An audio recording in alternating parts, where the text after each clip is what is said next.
excited that you are here with us. We are getting ready to roll in San Francisco's Mission District as the 2026 Grand Parade is starting right now as we speak, and this year is special. We are celebrating our theme, Copa del Mundo. We are celebrating the World Cup, which is right around the corner, and the beautiful game. Good morning, everyone. I'm Sara Donchey, alongside a Carnival first-timer, Matt Lively. It's incredible to be here. You have had people lining up on these streets all morning. You can feel the energy in the air. And, of course, I love the theme of football and bringing people together. That's what it's all about. We got our kits on. We do. We're ready to go. We're next to the pro. Come on. So if this is the first-timer, we have our professional here, Carnival CEO and Mayor of the Mission, Roberto Hernandez. So good to see you. Buenos días. Buenos días. Y bienvenido. Welcome. Carnaval San Francisco, the Mission where the sun is always shining. That's Thank right. you to El Dios El Sol. And this year we're excited because it's Copa del Pueblo. That is our theme. The people's game is on the street because that's how we learn, on the street, without shoes, with shoes. Yeah. We make our own soccer balls in some parts of the world, right? And so today we're just excited to kick it off, and you got to dance with us today. Oh, we're going to be dancing. Come on. And we have the soccer, the sports expertise here with Matt Lively. He's so excited to be here. I'm so excited to be here. Our Ann Makovic is down on the street. We have all angles of the parade covered for you. And I know the lowriders are about to roll out. Thanks for joining us this morning. Are you excited to be here too? I'm so excited. Another year here, 24th and Harrison in San Francisco's Mission. It is always a party. And there's this feeling right now because we are at the exact beginning of the route, and you can see things kicking off as we speak, starting with a police escort, making it official. And then we have all the low riders coming up after that, some of the classic ones, and then some of the crazy ones after that. You know, they're going to be low and slow, hopping all over the place. I'll be jetting out of the way, so we are going to keep an eye on all of the fun here at street level. And back to you guys, meantime, up on stage. All right. And thank you so much. We are so excited to welcome you into the beginning of our parade. As always, we are starting off with the lowriders. We have 150 cars this year, and we are celebrating the 45th anniversary this year. This part of the parade, headed by the San Francisco Lowrider Council. One of my favorites, as you know, Roberto, every single year. Yeah, so this is the 45th anniversary of the San Francisco Lowrider Council that was started here in the Mission, and bringing all the car clubs and solo riders 45 years ago. And the Lowrider Council puts on events throughout the year. We just had the Cinco de Mayo celebration. This year, as part of the 45th anniversary, we're going to have an exhibit at the Mission Culture Center for Latino Arts that will be throughout the month of September. And that's actually, September was officially by the city of San Francisco declared Lowrider Day in San Francisco. And you know what, Roberto, I know that this was a special year because we had the Lowrider Stamp celebration this year. Tell us about that. Yeah, for the dream to get a Lowrider stamp started probably about 30 years ago, and we were consistent every year pitching it to the United States Postal Service. And they did. They 5 years ago started working on it, and not only did they do one stamp, but they did 5 different stamps. Wow, amazing! To represent the different eras and years of lowriding. And so, on March 14th here in San Francisco, we did at the United States Postal Office the unveiling of the stamps, and we had a lowrider car show and. That's so amazing. It's so San Francisco. It's so Bay Area. I love it. I know the Bay Area and beyond is well represented. All right, Matt, I have to ask, this is your first Carnival. This is the first leg, if you will, of the parade. There's a lot of cars, so this will go on for a little while, but what are your first impressions? It's incredible. I mean, when you think about lowriders and what goes into building these cars and how it brings families together and there's tradition behind it, that's what I think about when I look at these cars, and I think about the hours and sweat and tears that were probably spent in a garage with family members who were putting these beautiful vehicles together. And now they get to put them on display for everybody in San Francisco. It's so special. And some of these are really pimped out. I'm loving it. I know. It's just amazing. The Mission well represented, obviously, and Roberto has his own lowrider. You know all the work that goes into putting these cars together. not to mention garaging them in San Francisco, which is not easy to do. Yeah, I want to shout out Tracy Brown, who's a female, a male. This is not only a man's, but it's women that are, and you'll see a lot of women driving lowriders today, which is a growing in the lowrider community, and they just don't buy cars already built. They're like us guys. You know, they get a piece of a machine and design their cars and develop the artistic, aspect of the lowrider.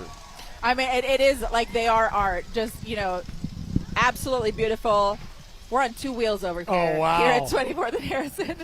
Go on. I love it. The hydraulics are so cool. Obviously, the motto every year is low and slow, and that's what we're doing here. We actually, Roberto, we had for the first time CBS partnered with some of the San Francisco Lowrider Council to bring you the lowrider event that we had in the Mission. That was so exciting. We broadcasted it for the very first time. We had the hopping contest. It was just, there were so many people. There were thousands. I think you would agree that there were more people than even we were expecting to come out into the Mission for that event. And we basically shut down Mission Street. We had so many lowriders. We had a competition. It was just incredibly, it was amazing. And then we had one of the lowriders break down in the middle of the route, and everybody came together to make sure that the parade could still be moving. Thankfully, there's a lot of mechanics there that could get under the hood and fix that very quickly. It was amazing because everybody scrambled, Roberto, to get it fixed, and everybody worked together to make that happen. And Makovic is still down in the crowd as the lowriders roll past. And I know this is not your first time. You're a professional here as well. Yes, well, and here's what's really cool is that I'm talking to some girls in the audience that I've talked to several years in a row. Melanie, Cassandra, and Maya here. They are Mission locals. They're always here for the parade. Why? Why do you guys keep coming? Because it's just fun. Like, our culture is being represented. We're showing the world how we get it down during Carnival. And since we're close to the World Cup, it's even better now. Like, there's just so many new things to see here, and just so many fun things to do at this time of year. So yeah. And anything to add there, Cassandra? I mean, I like what they're doing and stuff. I like how they perform and some other things they do. And yeah, that's it. And Maya, what's your favorite part of the parade? Favorite part is the lowriders. They always show out. They always be out. So it's like every time I see them out, I'm like, do your thing. Blast all that music. Well, thank you. Nice to see you again. We'll be here next year. In the meantime, the lowriders are rolling past us here at 24th and Harrison. And, I mean, check it out. Neon colors, bouncing wheels.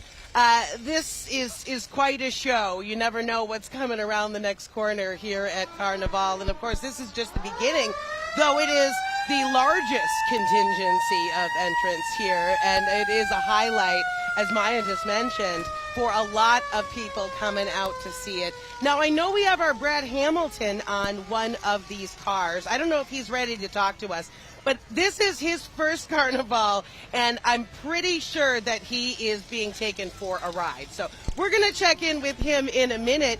But in the meantime, all these people always so proud to show off their cars. Let's talk to this guy right here. Tell us about your car. It's a 69 Impala convertible. Had it for a few years, and yeah, we just love cruising. Looking good. Thanks. Have a fun afternoon. Thank you. Yeah, so a lot of camaraderie, a lot of fun out here, and I'm going to throw it back to you guys on the stage in the meantime.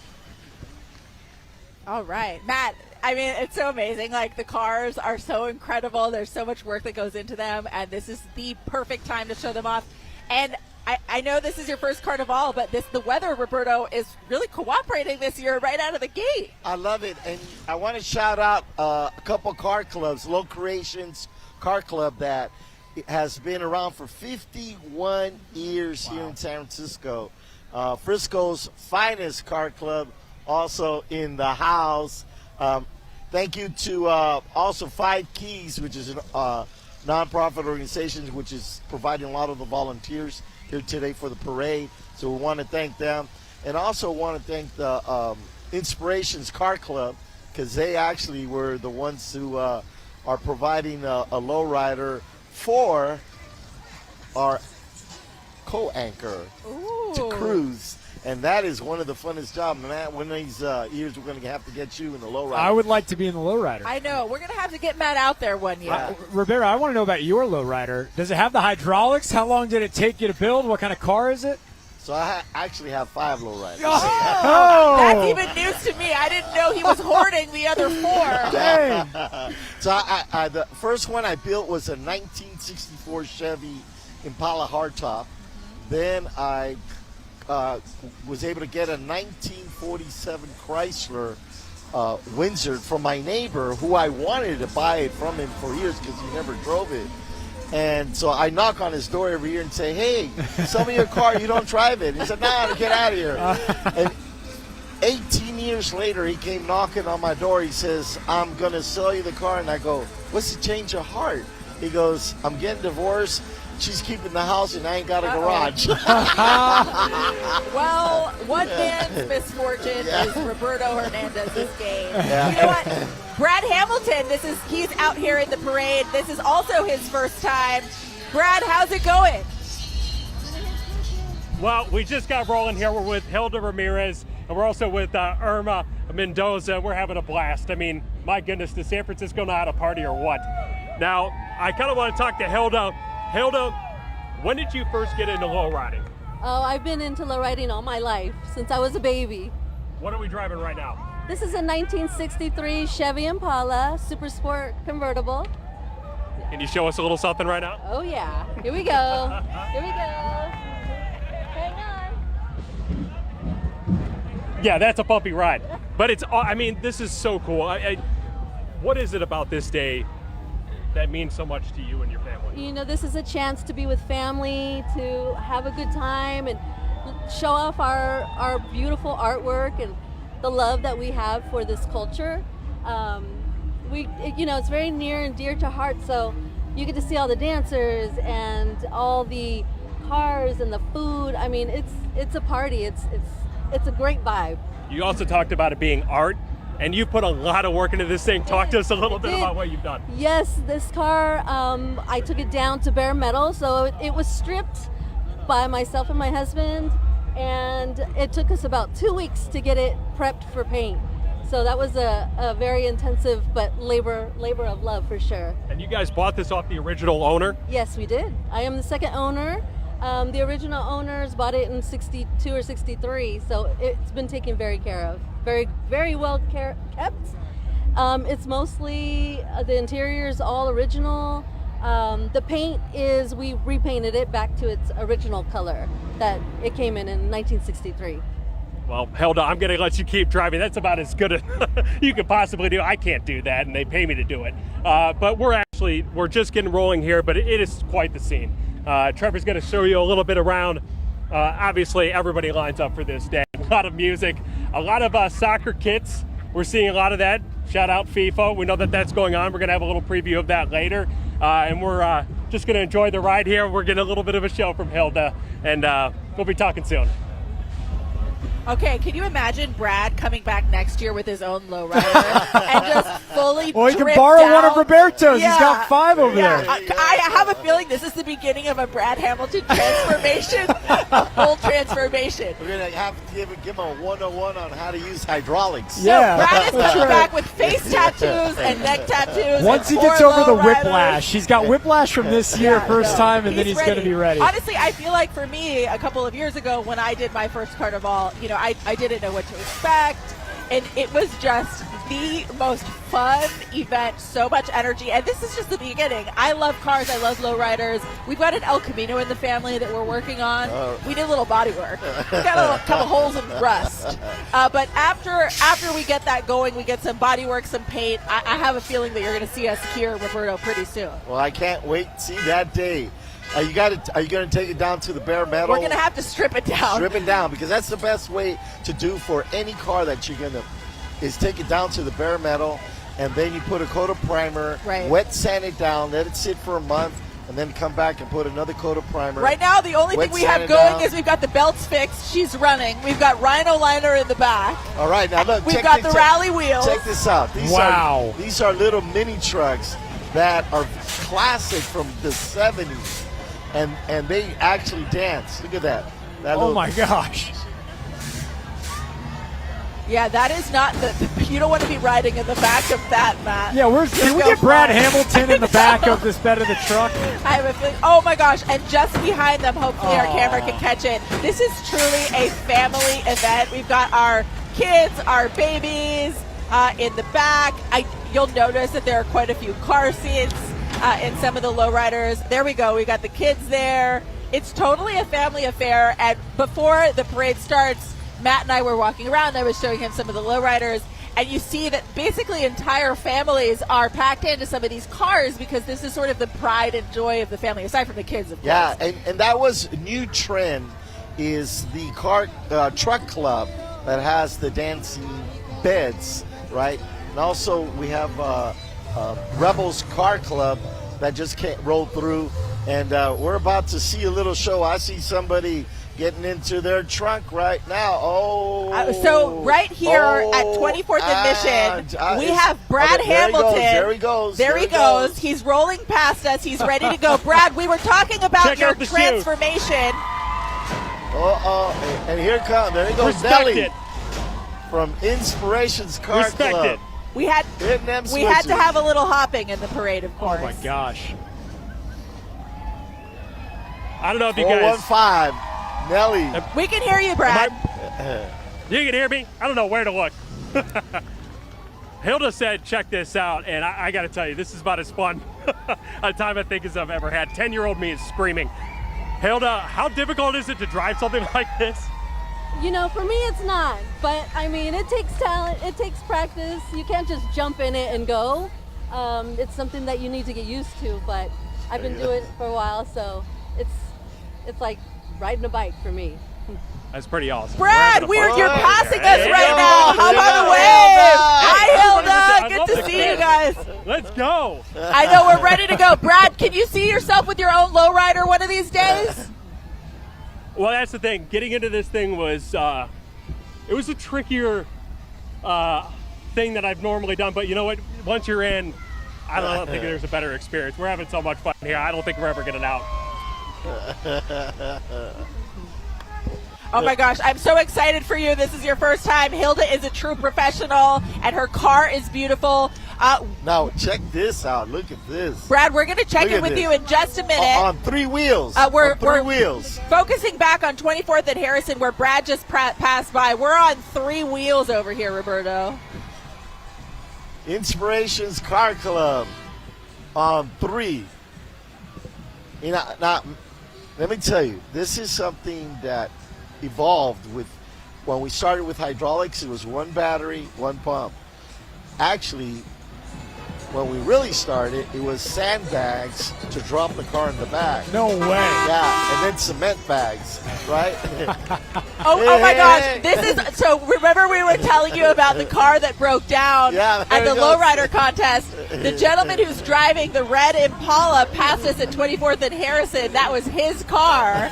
I'm so happy to report that it's back up and running. It's back on the road. Back up and running. He was with his son when that happened. And basically everybody from, car clubs, which historically have not always gotten along, Roberto. Yeah. Everybody came and got together and helped him out and got the car back up and running. This is so amazing to see him back here with his family. It's so exciting. But again, Roberto, I know this has sort of evolved over time. Yeah, so it was, like I said, when we first started lowriding, it was sandbags to drop the back of it. Then it was 1 pump. And then it's several batteries. I mean, I just saw a homie of mine that came up with amazing. He dropped $200,000. Oh my gosh! He's got 16 batteries. Wow! In the back of his. Shout out to disposable income. We love that. All right, Ann Bakovic is down on the parade route for us with the crowd. Yeah, everybody's guys, so excited to be here. We got some breaking news here. We've got a breakdown. Oh. Yeah, wah wah. It's part of the live game. television for you. Yeah. They're going to get it out. I mean, Sarah, I think you might have jinxed them, Sarah, because you were just talking about the I know. lowrider parade and the guy who broke down. Send me the bill. How everybody came Send to me the help. bill. I was thinking about interviewing him, but I think he's got his hands full right now trying to get his ride off this route. So we'll wait on that, and maybe talk to somebody whose car is actually running. Oh, we got a whole traffic jam here going on.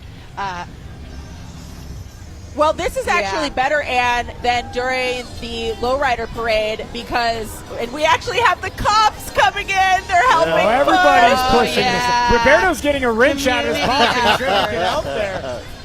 Oh my gosh, this is so. I mean, you know what?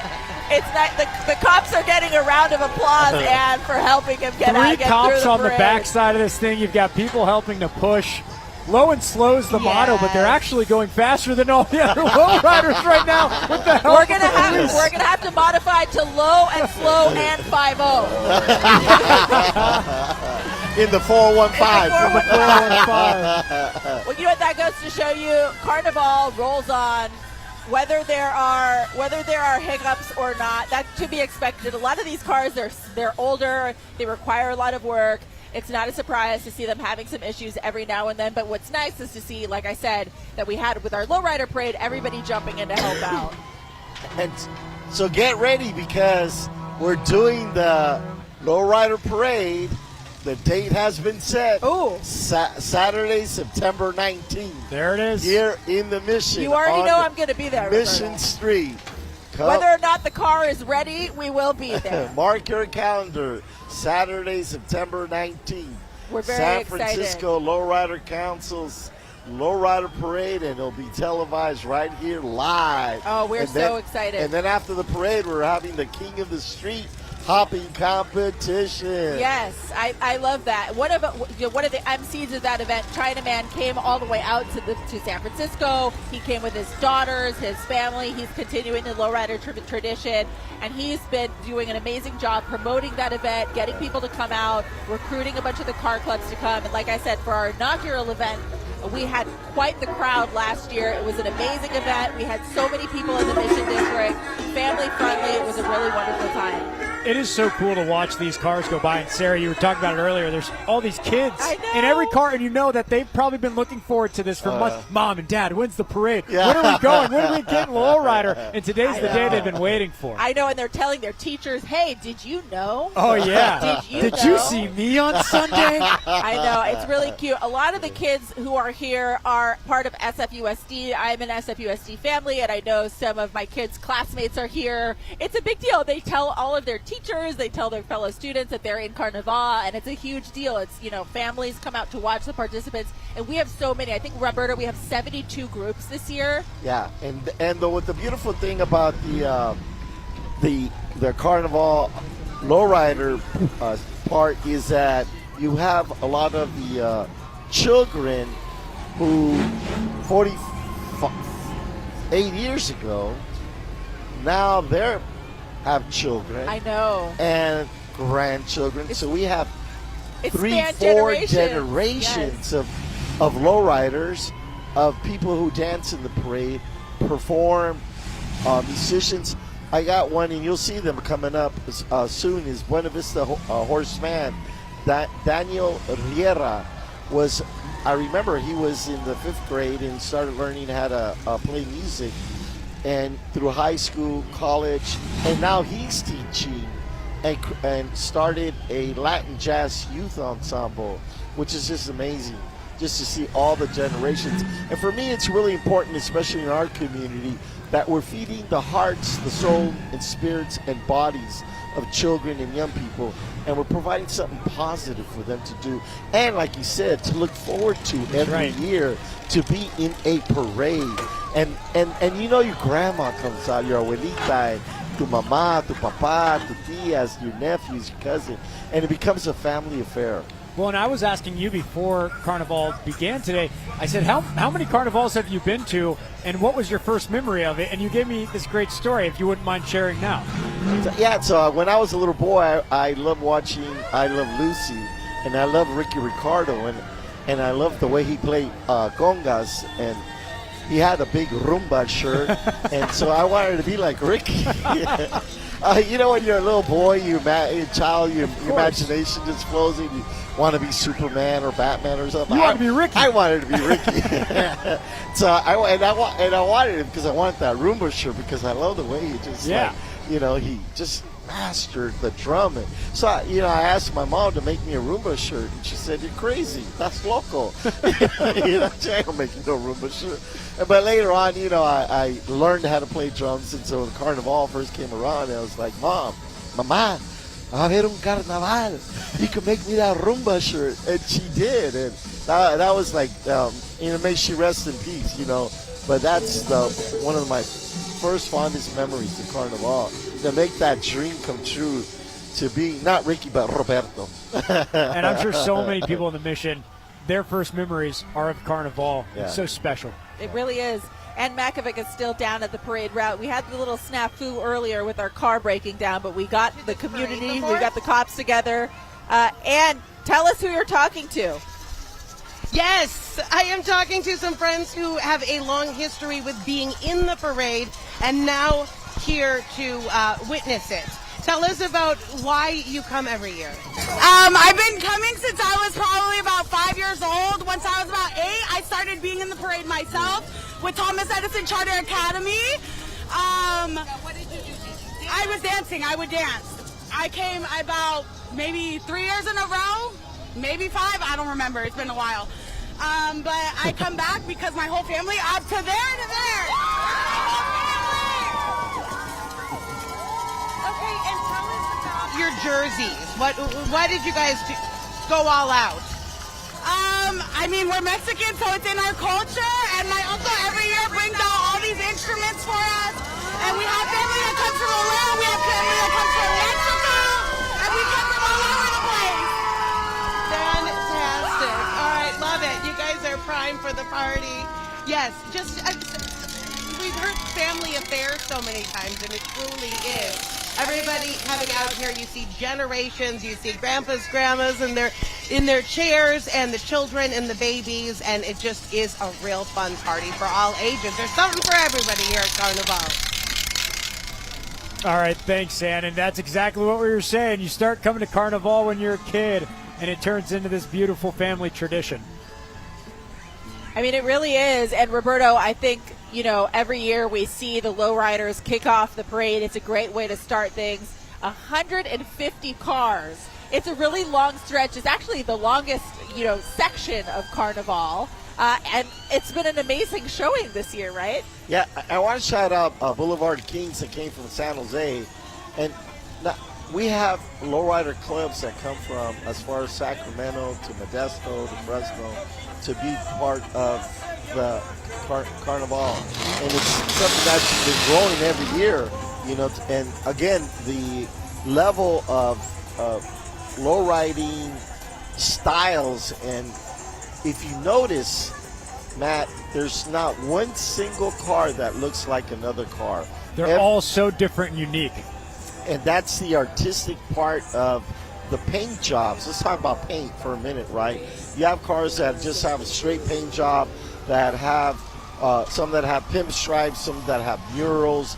And so the detail in the artistry of creating these moving, dancing machines. And that's why they're in Carnival, because they dance.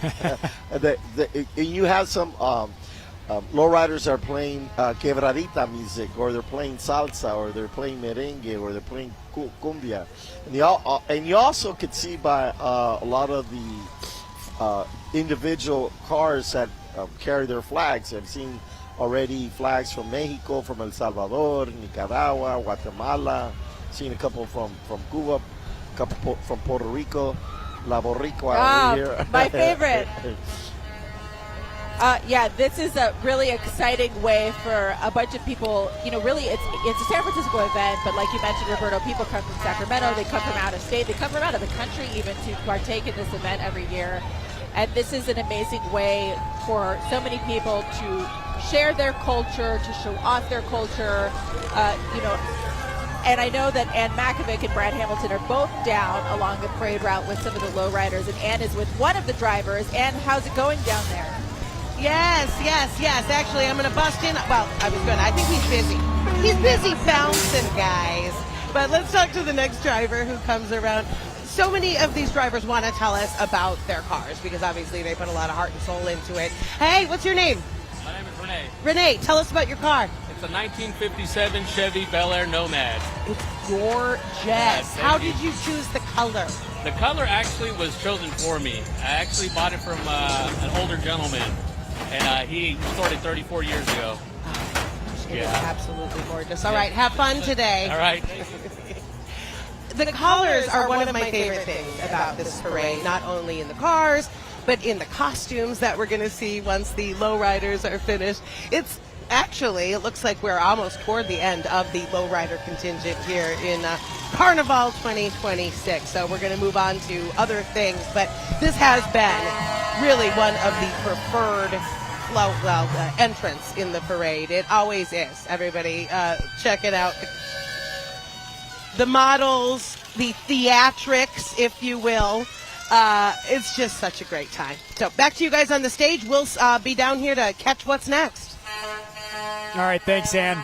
And what's really unique, Matt, is that lowriding is not only Latinos, but you see African Americans, Filipinos, Chinese, white. So it's currently right now in Japan, they have one of the biggest lowrider shows in the world. So lowriding is now international, right? And that's why I think that the United States Post Office finally figured it out when they did the research.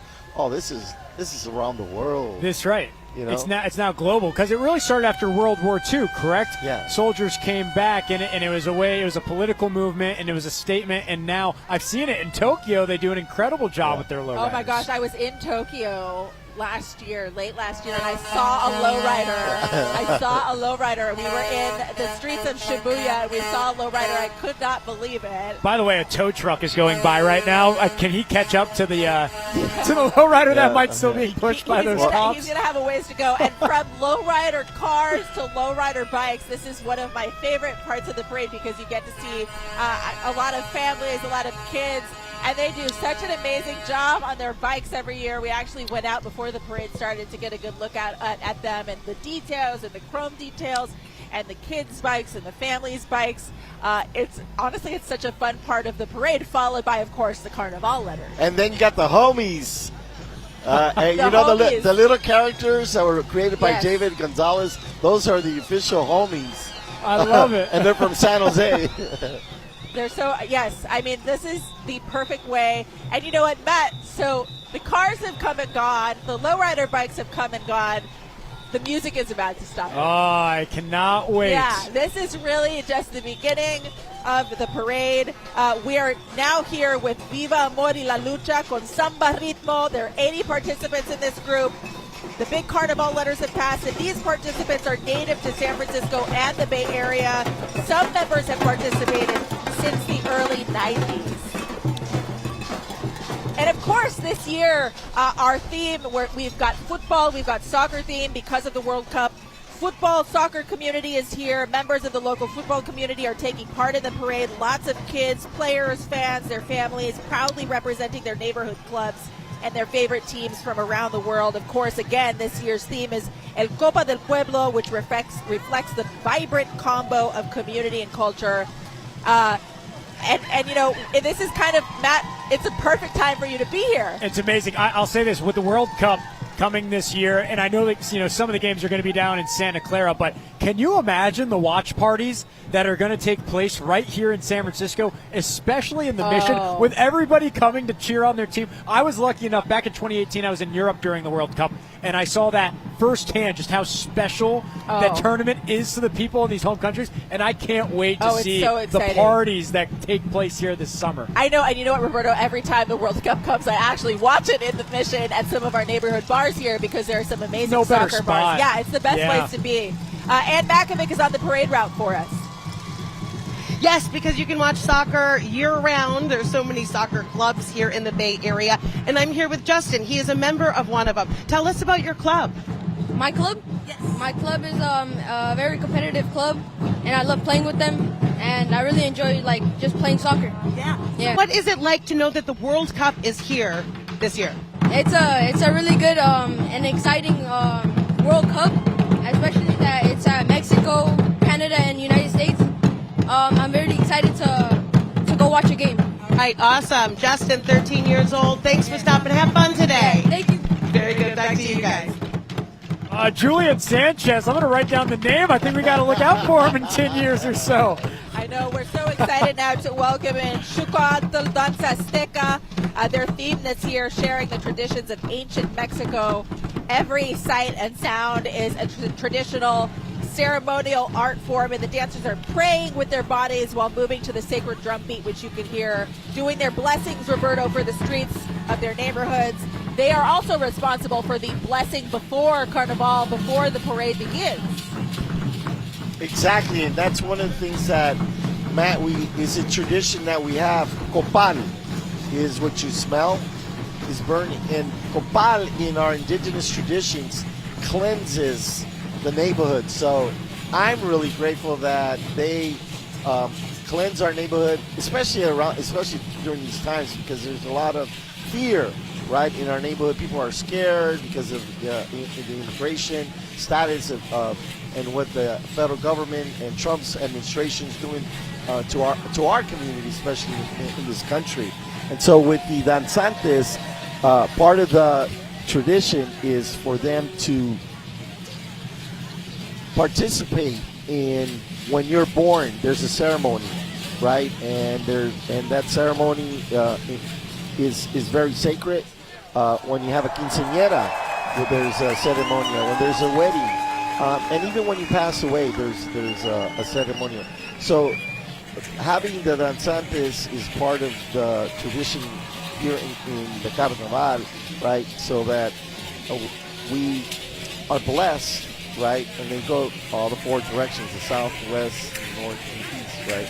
It's a beautiful tradition. They're a part of Carnival every single year. This group was formed way back in 1993. We're going to take a quick break, but we have so much more Carnival 2026 here for you. El Copa del Pueblo will be right back after this short break.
Welcome back, everyone. You are taking a look at Moving Art, this installation by a local artist, Adrian Arias. He is the art director.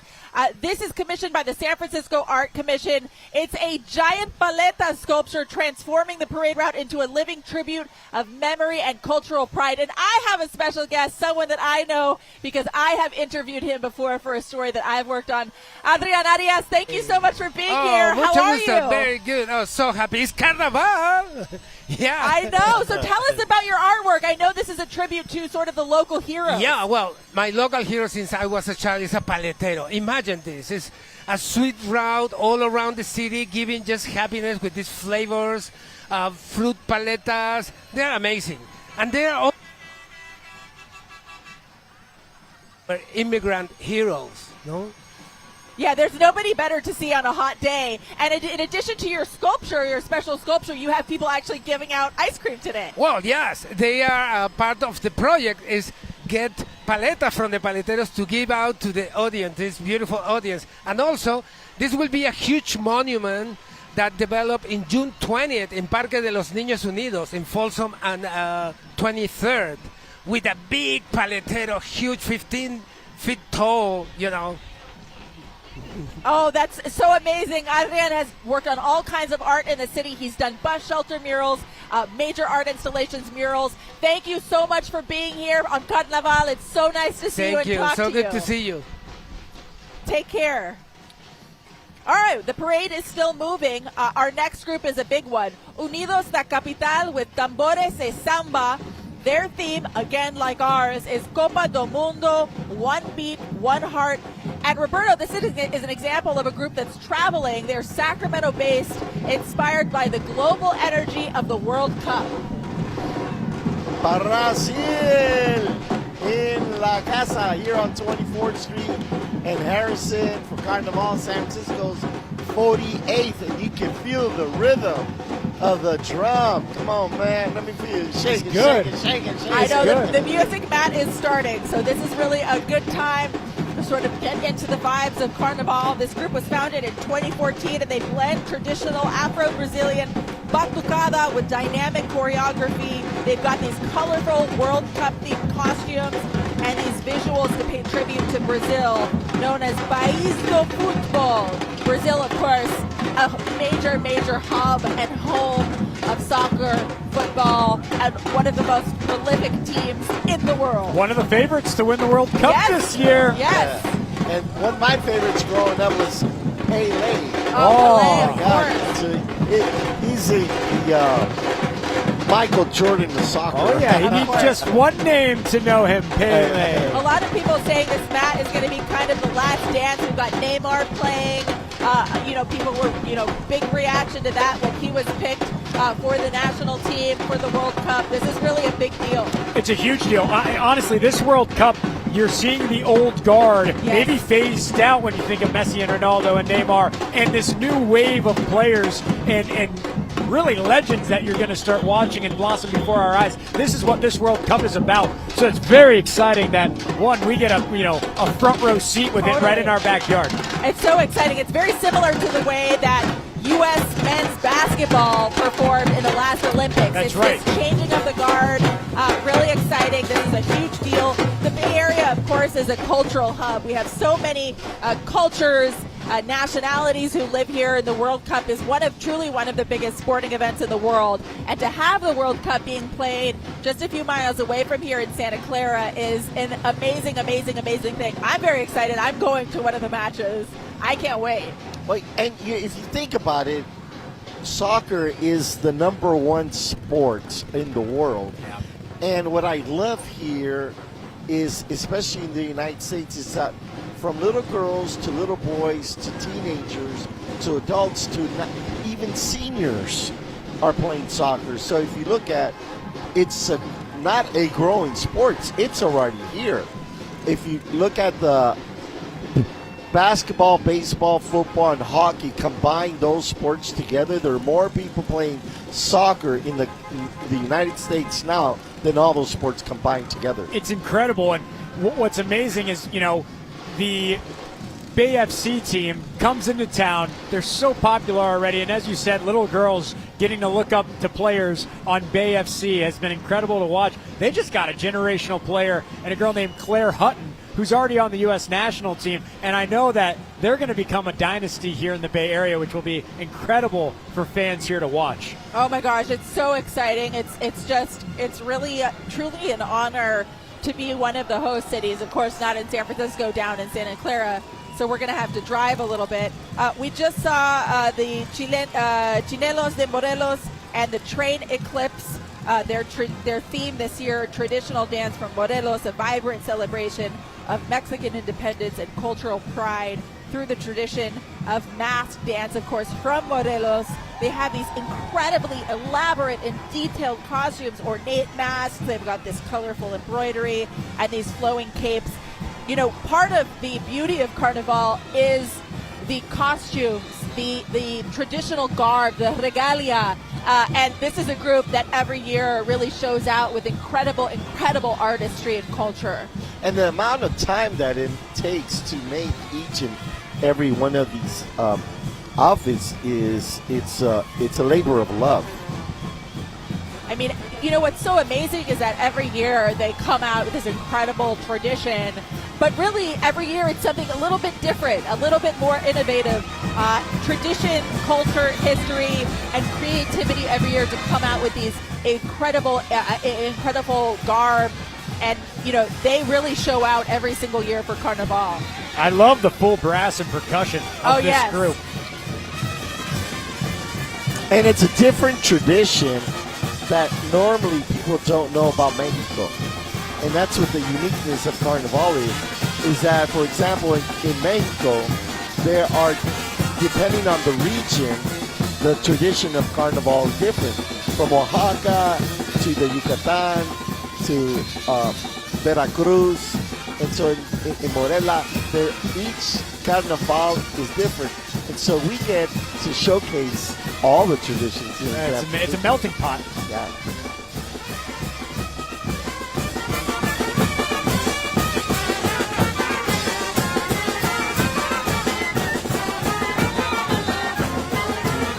You look at the costumes and the garb, as you were saying, Sarah.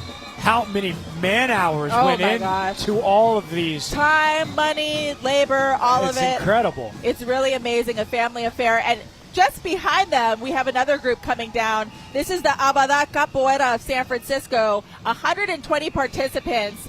Actually, I know some families who participate in this. There are a lot of SFUSD students that are a part of this group, young kids, and they really work hard. They practice every day or every couple of days in San Francisco to prepare for this and to prepare for some of the other demonstrations that they do.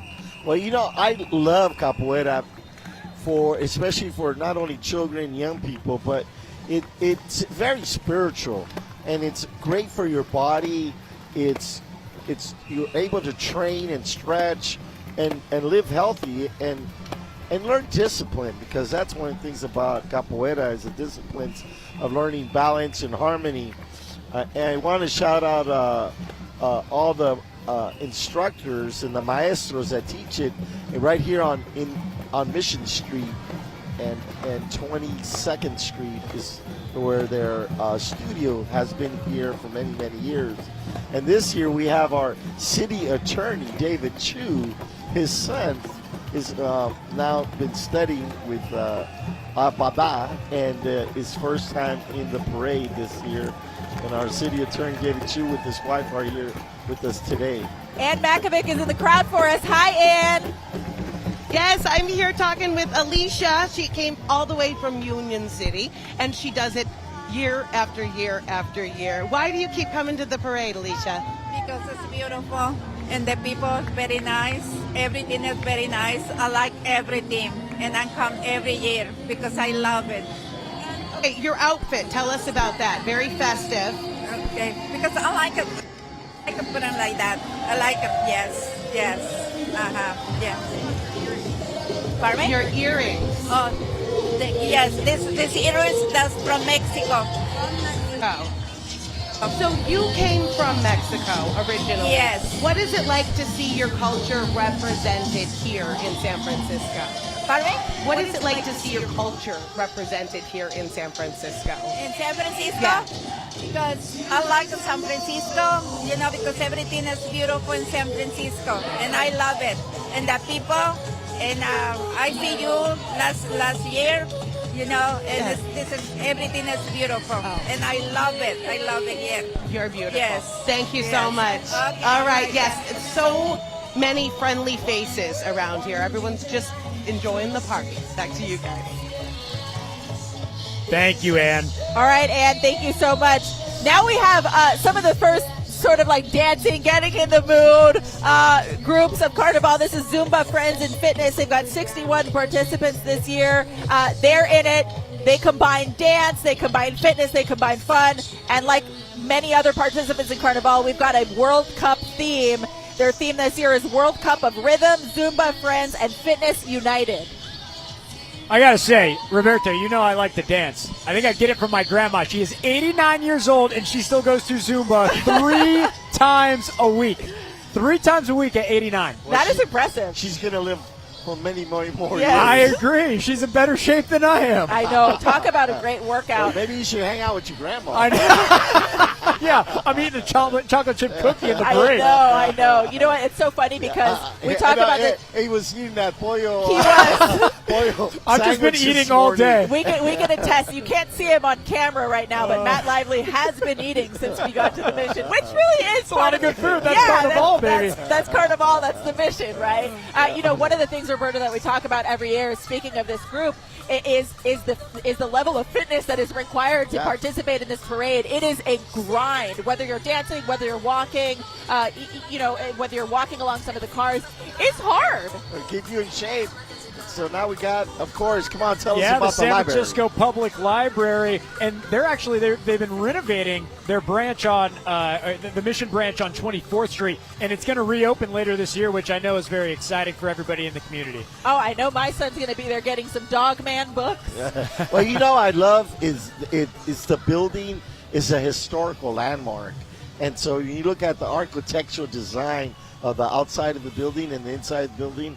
I'm so grateful for the city putting our tax dollars to work and renovating that library. And some of the people who are going to be using it, of course, are students. There are so many students here in San Francisco that participate in Carnival every year. And speaking of, we have Buena Vista Horace Mann with their 69 participants. Their theme this year, as you can see with their float, United We Are a Team. Their school showing incredible passion for soccer in alignment with this year's Carnival theme and the World Cup. And the kids are here dancing as they always are. I love their float, too. It's very shiny. There's CDs all over this float, which no need for CDs or DVDs anymore. So yeah, we have one of the parents here with us. Tell me, first of all, thank you so much for joining us. Tell me how it feels to have your family here at Carnival today. It feels part of tradition. I'm born and raised here in San Francisco. We live here in the Mission. We go to a mission school. I'm so happy to represent Buena Vista Horace Mann, one of the longest running SFUSD continuous schools participating in Carnival for over 40 years. So I'm so proud to be part of our traditions here and our history here. You guys always show out every year for Carnival. You have a big group this year. Yes, you are very spirited every year. Tell us about the theme this year. Yeah, so the theme for overall Carnival is La Copa del Pueblo, which is the People's Cup. And so we want to embrace that because we're a mission neighborhood school. We're a community school. And so we want to embrace that. And we want to think about how can we embrace that and be part of this neighborhood that we've always been a part of. We're a generational school. I think even Roberto's kids went to Buena Vista Horace Mann too back in the day. All right. Shout out Roberto's family. Shout out Roberto and the family. Thank you so much for joining us. Muchas gracias. Arriba juntos. It's great. The whole family, all the kids. And so the school is one of the first schools that we started a cultural arts education program. And so the beautiful thing about it is that we've been able to develop curriculum and incorporate teaching history culture, music, and dance in the public schools. And I want to shout out Dr. Arlene Ackerman, who was our superintendent at the time when we started this. And it's grown, and now we're in 14 different schools. And I think that's one of the best curriculums that you can have. Oh, it's so, and the kids love it. About who you are and your cultural roots. The kids love it. As our Bay Area Rapid Transit group goes past us here, we're going to take a quick break. Much more music, much more dancing after this when we return to Carnival 2026.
San Francisco. I'm Sara Donchey alongside Roberto Hernandez and Matt Lively, and we are checking out Asia Shriners of San Mateo.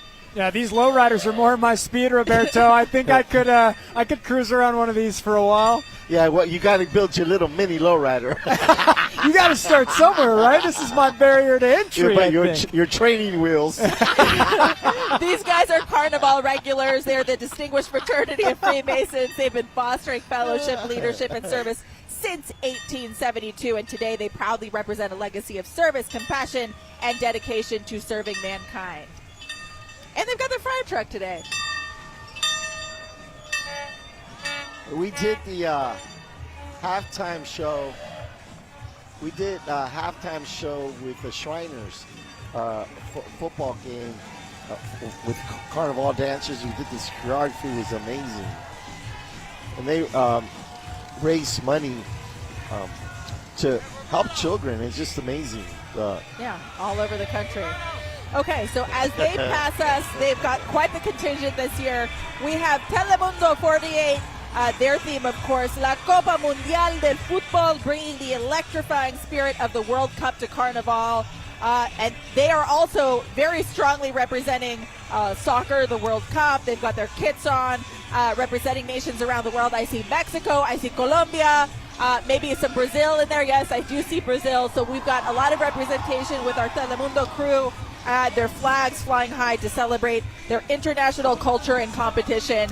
Matt, one of the things that I love about the World Cup is that just all the representation, it really does just feel like the world's event coming to the Bay Area and across United States and across Mexico and Canada. It really is. I think you're going to see more football kits this summer in San Francisco than you've probably ever seen, because truly every day there's another game to watch. There's a team to cheer for.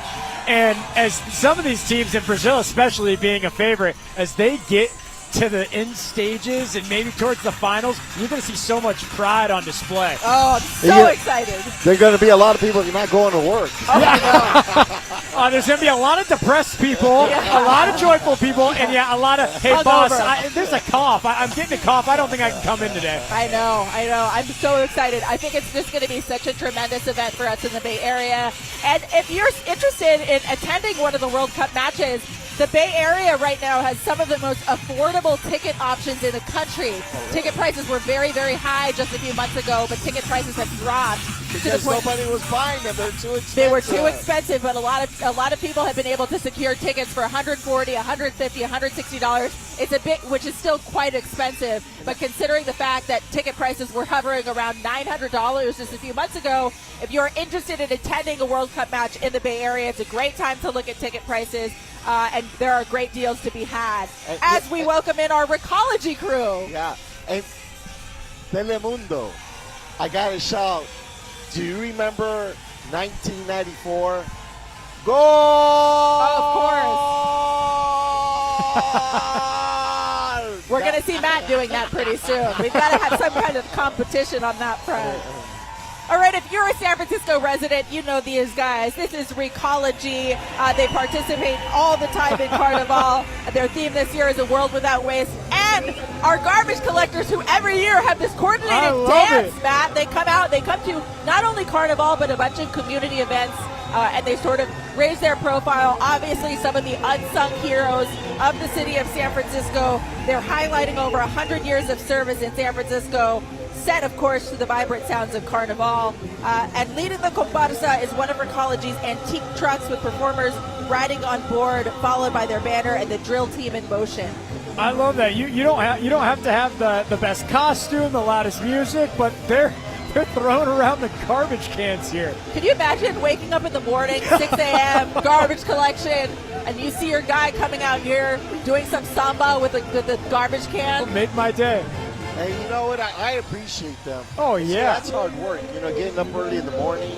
They keep our city clean, man. Yeah. They keep San Francisco going. Yeah, they do. They work incredibly hard. Again, some of our unsung heroes, people who really deserve a lot of credit for keeping the city running. Sunset Scavenger, well represented there with Recology, some friends, some family members of Recology employees. They've got 61 people with them this year, so a pretty good showing. And they're just having a good time. They come out here, they represent Recology, they have a great time. A lot of them, live in these communities here in San Francisco that they serve. And San Francisco leading the effort on sustainability. Yes. And you go to a lot of cities and they're like, what's compost? What's compost? What's recycling? I'm looking for the green bins everywhere. I love this truck. How cool is this? Right here passing 24th and Mission. Wow.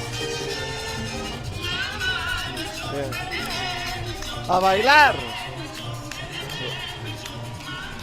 This is one of the ultimate baseball walkout songs, by the way. Yes, it is. Mama, yo quiero. Mama, yo quiero.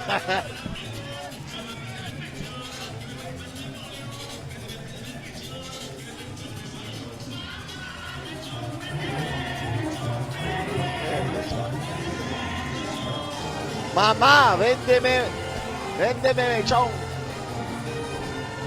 All right, so we are so excited to welcome in the San Francisco Belles and Bows. They've got 66 participants this year. Their theme is Memory Portal 1945. This transfer is still valid, honoring 81 years of Juneteenth in San Francisco. Again, another reminder that Carnival is a participation and a celebration of so many different cultures across the city and across the Bay Area and really across the world. The Belles and the Bow are the living descendants of the Great Migration families who arrived in San Francisco way back in 1945. They were recruited by the Navy to work at the Hunters Point shipyard. An incredible amount of storied history in that part of San Francisco. And they really helped build the city's wartime economy. They formed the community known as the Harlem of the West, an incredibly important piece of San Francisco history, one that we have covered many times on our broadcasts over the years. And they've got the great outfits this year. They've got the red cowboy hats. They have their float with them, their dancers. And really just it's nice to see them here at Carnival this year and showing up and representing a part of San Francisco often overlooked, but with incredibly rich history and cultural value. And that's the beauty of Carnival, is that we are inclusive of everybody, and we make an effort to invite groups that traditionally are not recognized. And so having them join us, it's an honor, and I just want to shout them out. Thank them for being with us, and look forward to. They've got Muni transfers on their shirt, and what that represents is that the Muni transfer carried and worn is the Freedom Day transfer motif, a documented cultural heritage marker, and it honors these great migration families who use San Francisco's public transportation system. As they came to the city, they built new lives here and really just started generations of families in San Francisco at a time when so many families had been pushed out by rising costs, by decreased opportunities for affordable housing in San Francisco. It's really important to honor the families who came here and laid roots here and really established some of the industries, some of the communities that we know now and we rely on here in San Francisco. Yeah, it's gentrification that's gone on in San Francisco, especially in neighborhoods like Western Addition, The Mission, and Bayview Hunters Point. All right, we have La Cumbiamba Colombiana. Their theme this year is Cumbia, la tradición que nos que un ritmo y pasión. And we have a special guest with us here, Vanessa Finnegan. She's the comparsa director. Thank you so much for being here. Tell us a little bit about your group this year and what's different and what's new. I mean, I'm telling you, the mission really is alive today, more than ever. I guess I was out of focus, sorry. So the mission, here it is, our theme today. We are also celebrating La Copa del Pueblo. As you see, our big flag representing us. If you take a shot from the camera, we have portrayed a soccer field in the float. And the dancers are representing Colombia with these beautiful polleras, the beautiful skirts handmade in Colombia. I can really tell you how excited we are to be here one more year celebrating this time La Copa del Pueblo. Soccer and cumbia, you know, guys, is something that Colombia is really passionate about, and we are definitely here showing it. What we are hearing right now is a fandango from the Caribbean coast of Colombia. The football theme is absolutely amazing. You guys did an incredible job representing. How excited are you to watch Colombia in just a couple months in the World Cup? I mean, we've always made it only to quarterfinals, so we are with the muchachos. They are called the Cafeteros. We really hope the best for them, and we're going to root for them regardless. So, Viva Colombia, Viva Carnaval, Viva la Copa del Pueblo. Thank you for having us again. Again, we are portraying the flag with these beautiful costumes. Thank you to everybody that collaborated for making this possible. And here we are, La Cumbiamba Colombiana, pasión y tradición con cumbia y fútbol. Vanessa, muchísimas gracias. Thank you so much for being here. Thank you for having us one more year. Of course, your group is beautiful.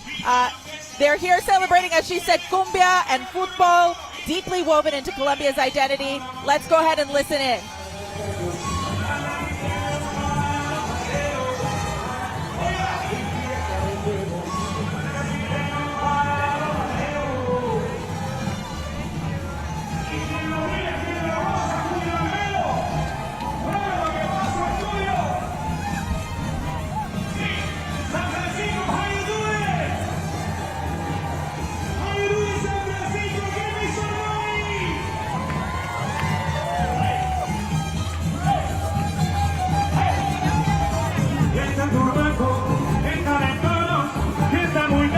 Well, Roberto, they are Colombia, as always, incredibly well represented at Carnival this year, as it always is. And as you heard Vanessa say, this is an especially exciting time for them, given how well, Matt, as you know, Colombia's football team does on the world stage, and major contender for the 2026 World Cup.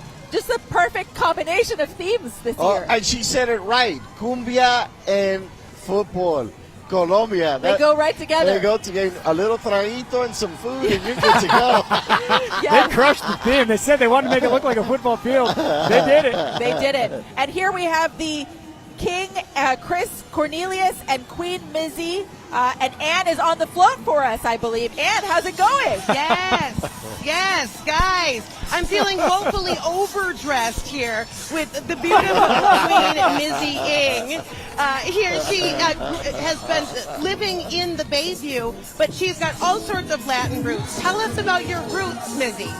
Yes, I'm so happy to be here. Thank you to Carnival for making such a beautiful event for all Latinos from South America, Central America to come together and celebrate culture and life and the amazing things that all of us as a community can do together is amazing. And so you grew up in Costa Rica, Nicaragua, but you are representing with your costume Brazil.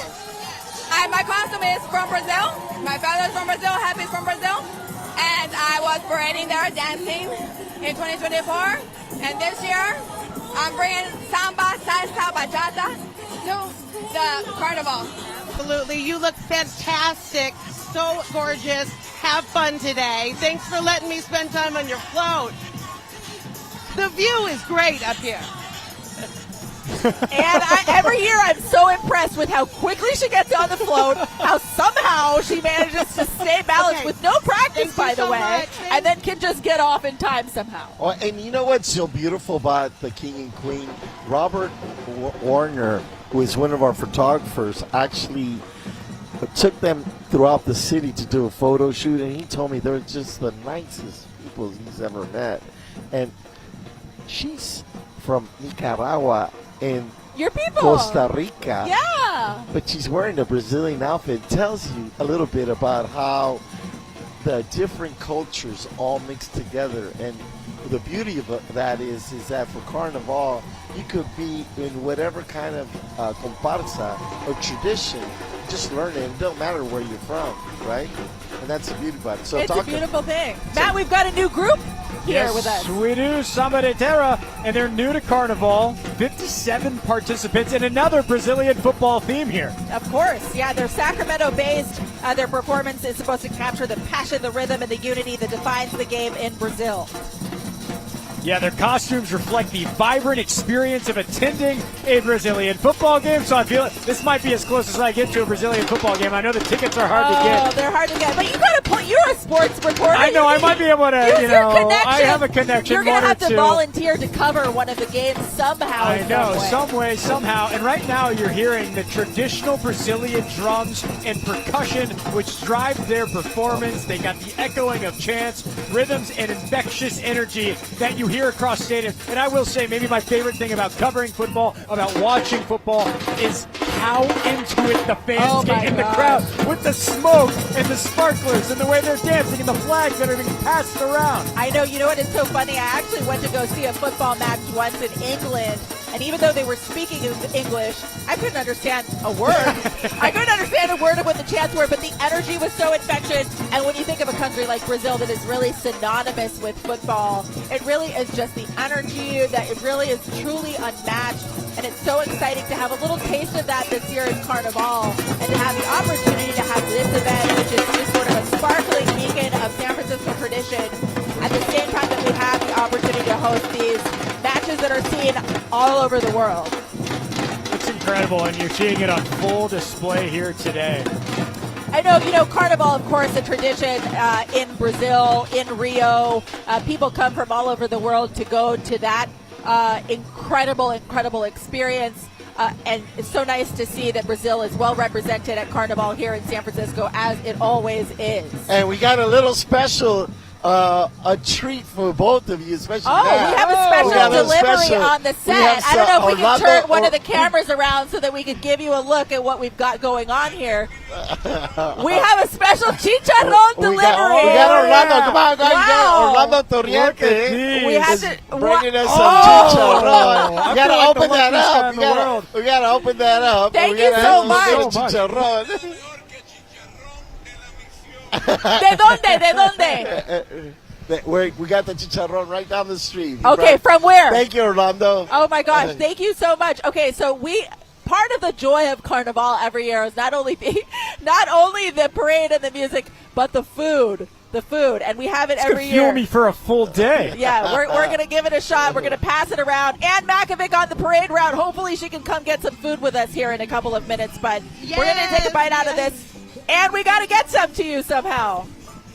Okay, well, bon appetit. In the meantime, I'm out here talking to people like Celine, who not only is on the parade route, she lives on the parade route. Tell us about what it's like to have this celebration. We look forward to it every single year. It's like a sense of seeing the community, and this year is really nice, seeing a whole bunch of different cultures being involved. It's very inclusive this year. With everything going on in this world, it's really nice. And it was kind of scary to think that it might not happen with everything going on, but it was nice to see everyone show up and show out. Okay, and speaking for Guatemala today, tell us about your roots. I'm from Izabal Morales, Guatemala. It's by the coast. There's a lot of Garifuna and Maya people out there. It's really beautiful, and she was just out there, right, Mamushka? This is your niece here. Yes. What do you want her to take away from this parade? What do you like about coming to the parade, Mamushka?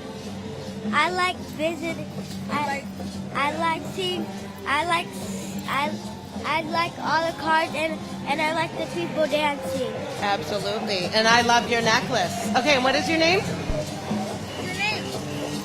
What's your name? What? Her name is Jackie. Very good. Well, nice to meet you, ladies. Have a wonderful time. Back to you. And, every year I try and practice doing Carnival and eating chicharrón at the same time. Yeah, you're about to hear a lot of crunching in your. If you're watching at home, I apologize in advance. These are incredible, Roberto. You hooked that up. I love chicharrones. I know, me too. Me too. And Matt, you know what? You put a little yuca. It's like yuca. Which is like a fried, sort of like a root. Ooh. It's like a potato. Yeah, like a potato. And like then a you get a special little kind of fry. salad on top of that. Oh, my God. This is incredible. I know, Matt's coming back every year. It's called I'm leaving the set. I'm going to go back down the street to wherever these came from and get some more. I gave the bag away to part of our crew to hand around, and it's not come back yet, so I think I might have made a mistake. The group that's passing us as we stuff our faces is Beautiful Beginnings Art Collective. They've got 122 people this year. Their theme is Cosmic Playground. You can see that in their outfits, the coloring. Unity in Motion is part of their theme. It's a vibrant journey through the African diaspora inspired by Afrofuturism and the boundless imagination of children at play. They're celebrating youth creativity. You can see from the camera shot here, they have lots of kids and families participating this year, from neighborhood playgrounds to global street cultures. Their choreography is meant to sort of weave together the strength of the Dundumba from Guinea, the celebratory footwork and sound system culture of Champeta from Cartagena, Colombia, and the processional joy and resistance of Haitian Rara, enhanced by African stilt dancing and Brazilian Capoeira. So this is a big group. It's one of the first big groups so far this parade, and they really have sort of a fusion of cultures, Roberto, here represented today. And I love the theme of the song. Feel the love, feel the love, feel the love. We are feeling it today. I mean, how could you be upset eating chicharrones? I gotta go. I gotta look for the bag that I passed around to get it back up here. It's amazing. That's part of the joy of coming to Carnival. I was wondering why you were giving the bag away. I don't know why. It's the biggest. That's my rookie mistake right now, Roberto. If I've made one big mistake today.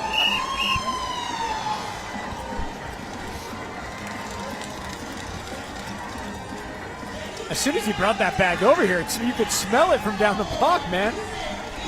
I know, it's so delicious. It's part of the joy of going to Carnival. Is not only do we have the parade, Roberto, but we have the festival after. So for people who are still maybe watching from home and considering coming out to the mission today to celebrate, tell us a little bit about the schedule and what they can expect for the next few hours.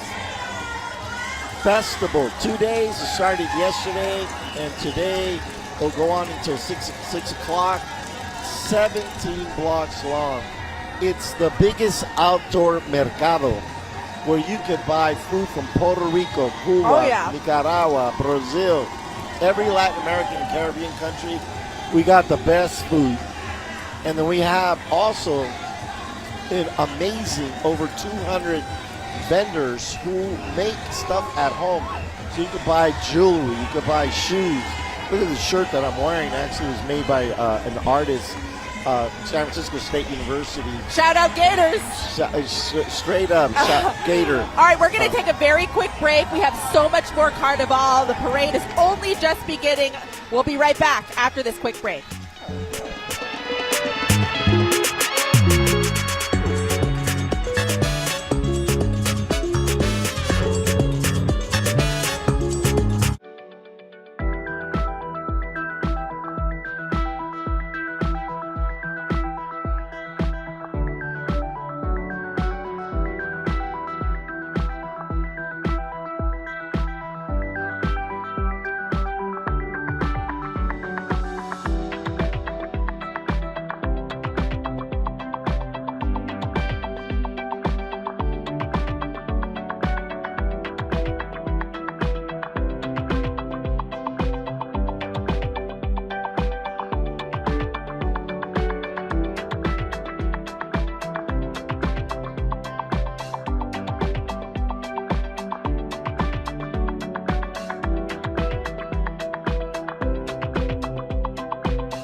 Colombian.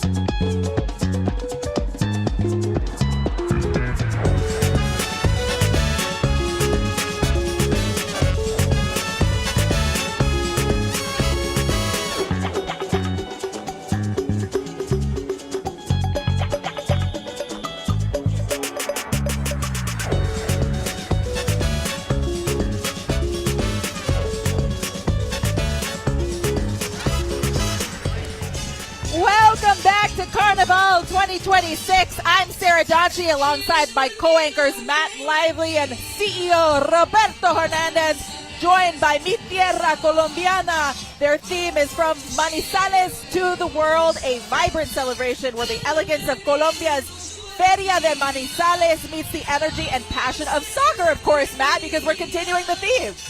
It's all over the parade route today. I haven't seen this much soccer in the city, and since I've lived here, I love it. Well, that's it. This is the hub of soccer in San Francisco. Baby. The Mission District, El Barrio de la Misión, where you can pick up a game not only on a soccer field, because we got several soccer fields, but we also have people playing out in the streets. I think we have our youngest here with Mi Tierra Colombiana. Our youngest dancers maybe in the parade leading the charge here. Yeah, there they are. So cute. Oh, they look great. They're still getting the dance moves down. That's okay. They're leaving everybody in the dust. Hey, my kid complains after 2 blocks of walking. Yeah, so the fact they're still going is pretty good. Yeah, the women are wearing these flowing pink skirts with these wide black sequin accents. They have fitted black blouses, a high-heeled shoe, butterfly-inspired headpieces, and the men are dressed in black trousers and shirts, complemented by pink sequin vests, sachets, and traditional Cordobés hats. And their float has the charm of Colombia's coffee region with these colorful balconies and the traditional details, celebrating the spirit of some of Colombia's, towns. This group was founded back in 2018, and they try to reinvent themselves every single year while still preserving some of their history, their culture, the stories, the dances, and their identity of their homeland for audiences in San Francisco. Roberto, one of the many, many Colombian groups out here today for Carnival. I love this group because it reminds me of ballroom dancing. Yeah. Yes. But out on the street. which is a difference from the fast movement. It's very classy. Reminds me of the 40s and the 50s era, you know? Ta-da-ta-ta-ta! We've seen a lot of South American representation today so far. Colombia obviously has a ton of participants every year in Carnival, and as we talked to some of our guests earlier, soccer is such a huge part of the theme this year.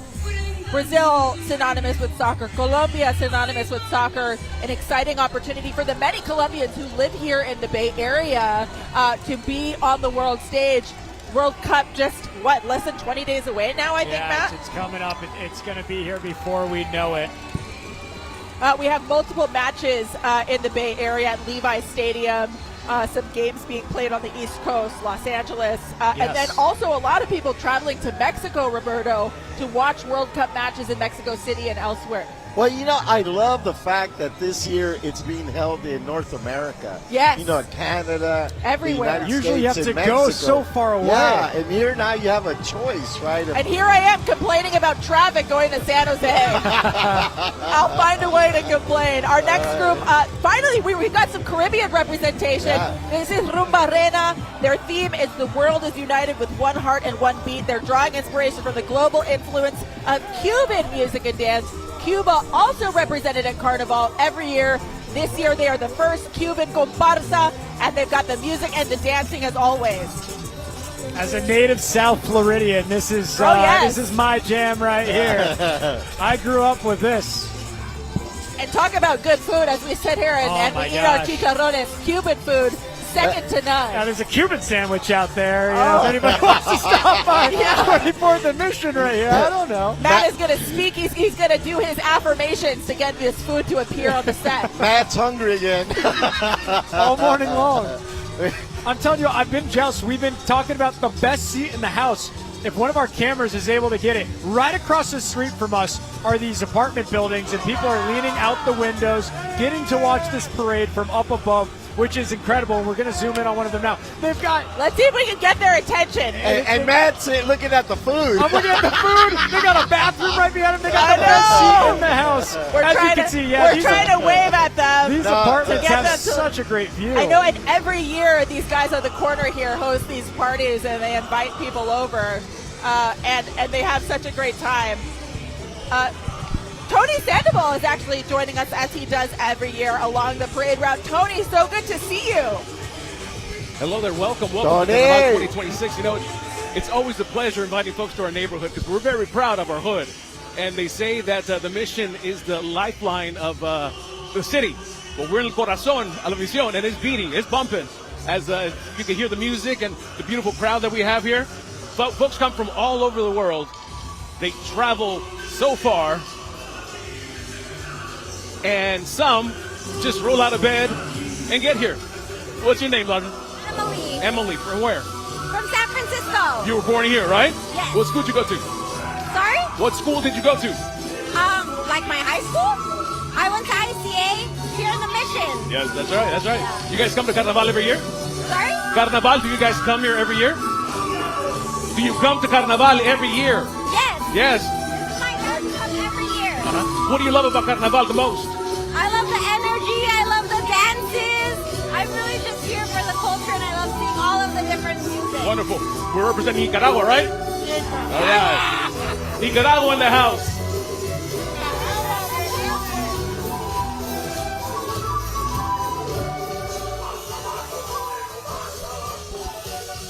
The Nicoya's in the house. All right, thanks. So yeah, Nicaragua. I see. Roberto's got the biggest smile in the world right now. They've got that jersey. I'm like, yeah. Oh, Where's the pinolillo and where are the nacatamales at? Talk about in Nicaragua, we eat nacatamales. Yeah, it's a whole meal in itself. And now we're welcoming in Maranata San Francisco, Bolivia para el Mundo. 94 participants celebrating the Bolivian culture. They are bumping. They are bumping. It is Channel 5, here on KPIX. 24th and Channel Harrison. 5. They're raising awareness about Bolivian rich culture. Right now. Their Live. traditions through Everybody powerful saw you, everybody dance heard and you. music. Yeah. The Morenada, the historic dance reflecting the experiences of African slaves forced to labor in the silver mines of Poza during the Spanish colonization. The dance honors resilience, remembrance, and cultural survival. Their elaborate costumes are just amazing.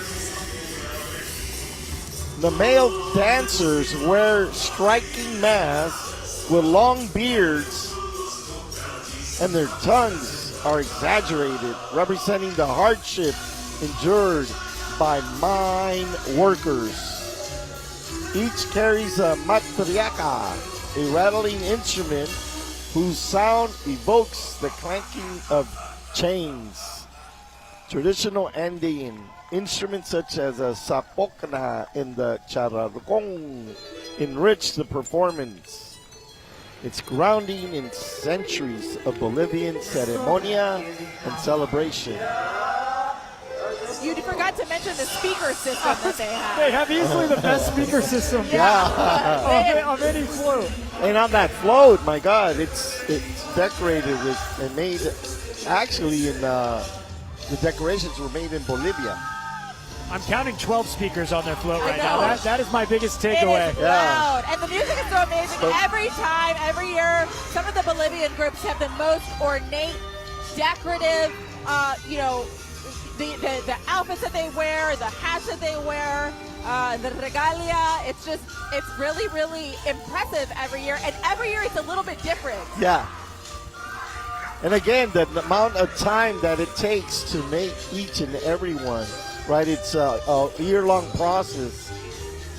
Right. Basically, from the time that Carnival ends to the time that Carnival starts again, the preparation begins. So you have to think about the choreography, the coordination, just figuring out your participants every year, and then costumes, some of which the parts come from overseas, from Bolivia, from other countries. And so they have to design, order, sew, hand make. It really is a year-long process, Matt, from the time that Carnival ends to prepare for the next one. And they've got to also carry these costumes throughout the entire parade route, Right. which some of these look, kind of heavy. Yeah, exactly. That's why you got to be fit, man. I got to stop eating. Yeah, I know. Well, thank you so much for joining us. We have just a quick break, but we have so much more of this parade. We're really only getting started. We're not even halfway, so please stick with us. We're going to take a quick break. We'll be back with much more Carnival 2026 after this short break.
Welcome back to Carnival, a beautiful celebration here at 24th and Mission. I'm Matt Lively, along with Sara, Donchey, and Roberto Hernandez, and we are welcoming in the Feline Finesse Dance Company and their theme, maybe my favorite in this entire parade. Oh my gosh. The People's Lunch Cup of Noodles, which they themselves describe as a bold and thought-provoking theme. It is a powerful reflection on struggle, community, and resilience. Wait, let me tell you something. So I went to go see a American football match at Estadio Azteca in Mexico City.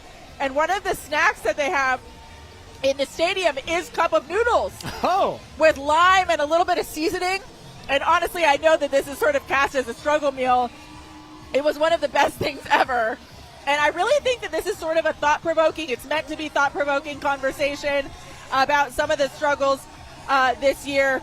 And as they're passing through at 24th and Harrison, there's still time for you to come out and join us, Roberto. Like, the crowd is here, but there is still plenty of time to participate in the festival afterwards and much, much more of the parade to see. 9 stages at the festival and plenty of food. We're still stuffing our faces here on our stage. I wish I had a cup of noodles. Oh, jeez. These dancers are wearing costumes inspired by the iconic colors of those cup of noodles: white for faith, red for resistance, and gold for resilience. And a fully decorated truck is topped with a larger-than-life cup of noodles, which is coming down the street right now. Who among us cannot relate to that?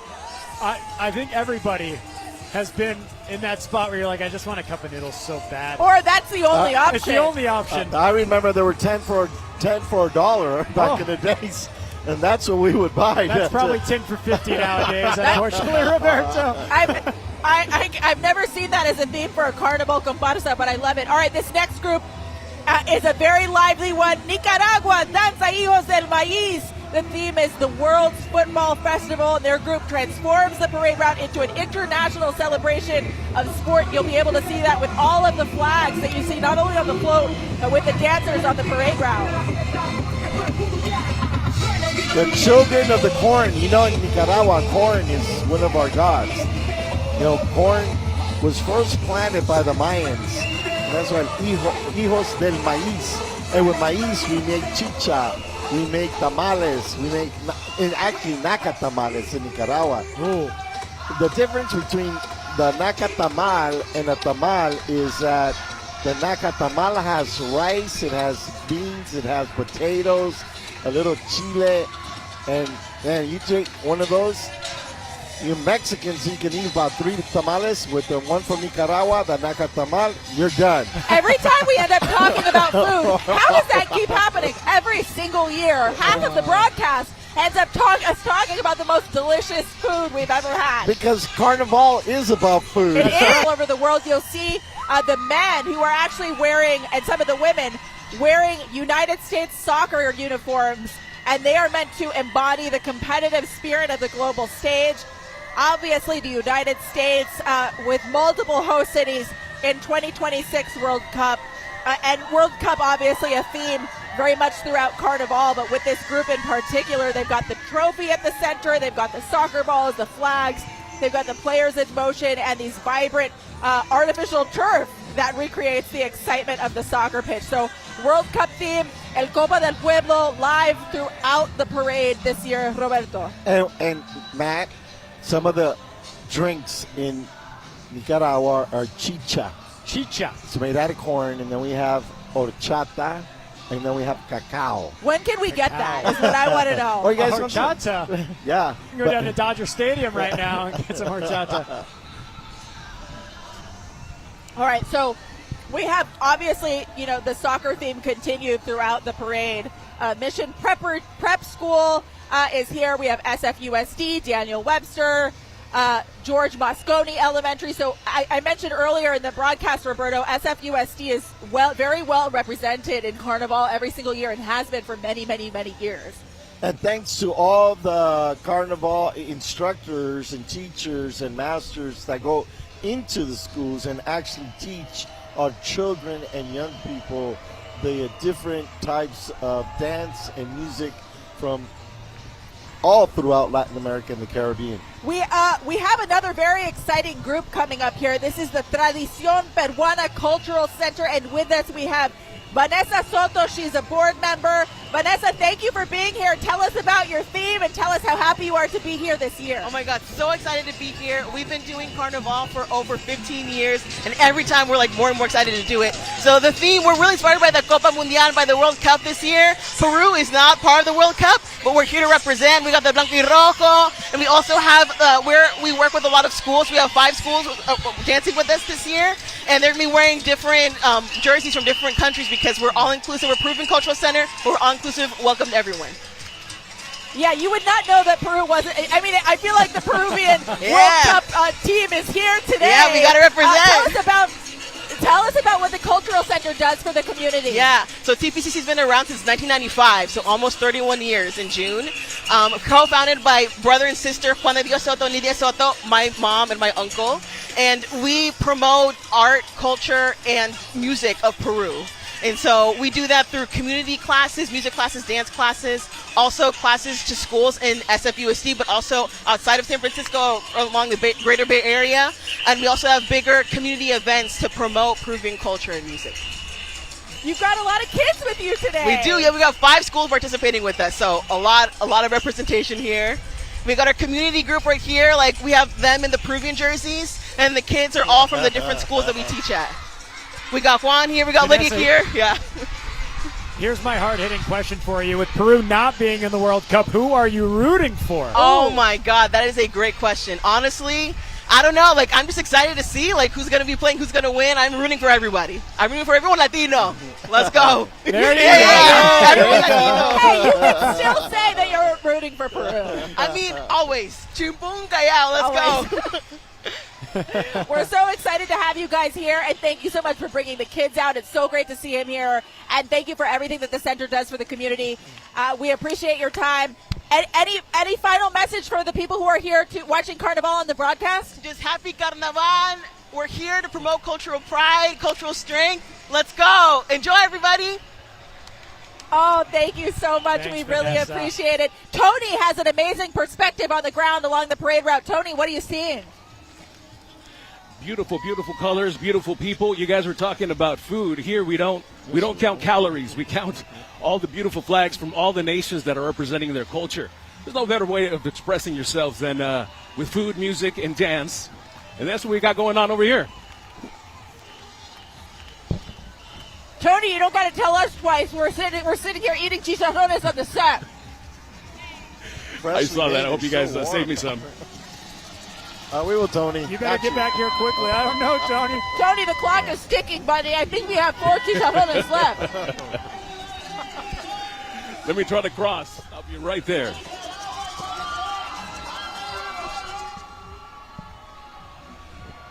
All right, the party continues, guys. Colombia once again representing on the Carnival parade route. We're about to hear some music. This is Parceros Fusión Colombia. Roberto, I'm curious, was there a food in your family that around Carnival time was a staple in your household? Gallo Pinto. Tell me about it. Which is a mix of rice and beans put together with a little bit of cream, but not sour cream, a special cream that's made. And then some pollo asado.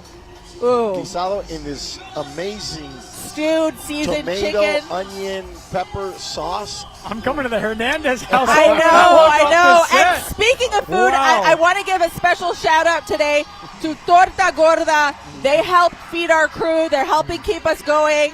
And they got up early to help us out and feed our crew. So Torta Gorda, muchísimas gracias for helping our crew, our KPIX crew, get the fuel that we needed to continue the party here at Carnival 2026 at 24th and Harrison. We're very excited. And again, I always say every year, Matt, this is part of the tradition of this event, probably the reason, at least half of the reason that you're going to be coming back. We have to start a food segment for our broadcast. I think we have to budget it in here. We'll have to get our general manager, Scott Warren, to budget in perhaps a live cooking demonstration. Or better yet, how about we go visit different restaurants? Oh, I love it. That's what I'm I doing next year. I love it. Matt is already penciling it into his Let's see how calendar. much heat and spice Matt can take before he passes out. I know, between the chicharrones and the torta gorda, we've been having an amazing food festival here on set. And obviously, if you're still watching this, there's still time to get out here to the parade route here at 24th and Harrison, the festival afterward. There are a lot of people out here today, as there always are, rain or shine, obviously. But the weather is beautiful. It's cooperating out here. If you are planning on getting out here, obviously parking is going to be challenging. On a good day in the Mission, parking is challenging, so we recommend that you take public transportation. The 24th and Mission BART station is not too far away from here, just a couple blocks of a walk. I know that's how a lot of people were getting here today, in addition to Muni and other public transportation options to get here to San Francisco's Mission District, to this amazing, incredible celebration of art and culture here at Carnival. And, you know, Roberto has been the CEO for years. This is a tradition here that families prepare for every year. But we have a lot of people here on the broadcast who are new. We mentioned Brad Hamilton, our reporter, who was down on the parade route riding in the lowriders. But for Matt Lively, it's his first time doing the Carnival broadcast, not just doing the broadcast, but actually attending Carnival. And I do have to ask, now that we're not even quite halfway into it, what is your impression so far of Carnival San Francisco? I would just say the tradition of it.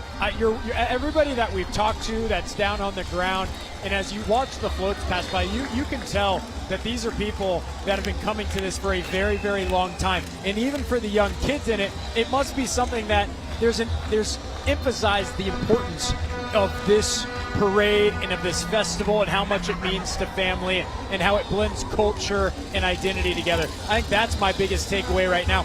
I mean, everyone we talk to is, it's Carnival, we wouldn't miss it. We're here. This is my favorite. And I think that's just special. It's something that you can put on the calendar and look forward to. And as you were saying earlier, Roberto, there's fear in some communities right now. This is something that brings everybody together, which is really special. And that's one of the things that we really did is promote for people to come out to Carnival, especially this year, because people are on lockdown. Right. You know, people are scared to go out. They're fearful to go out because of ice.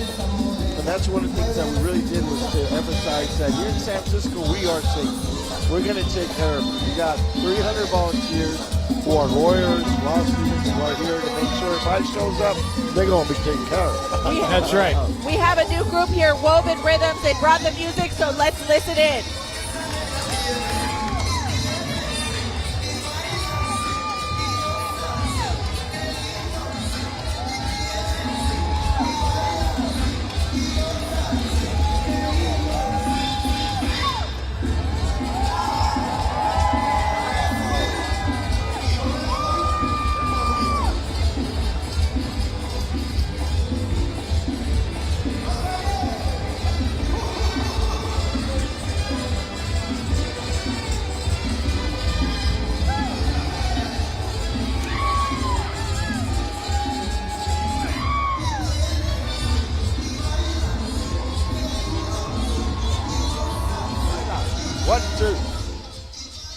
Oh my God, we're having such a good time here at Carnival. This is a really impressive showing for a new group, Woven Rhythms.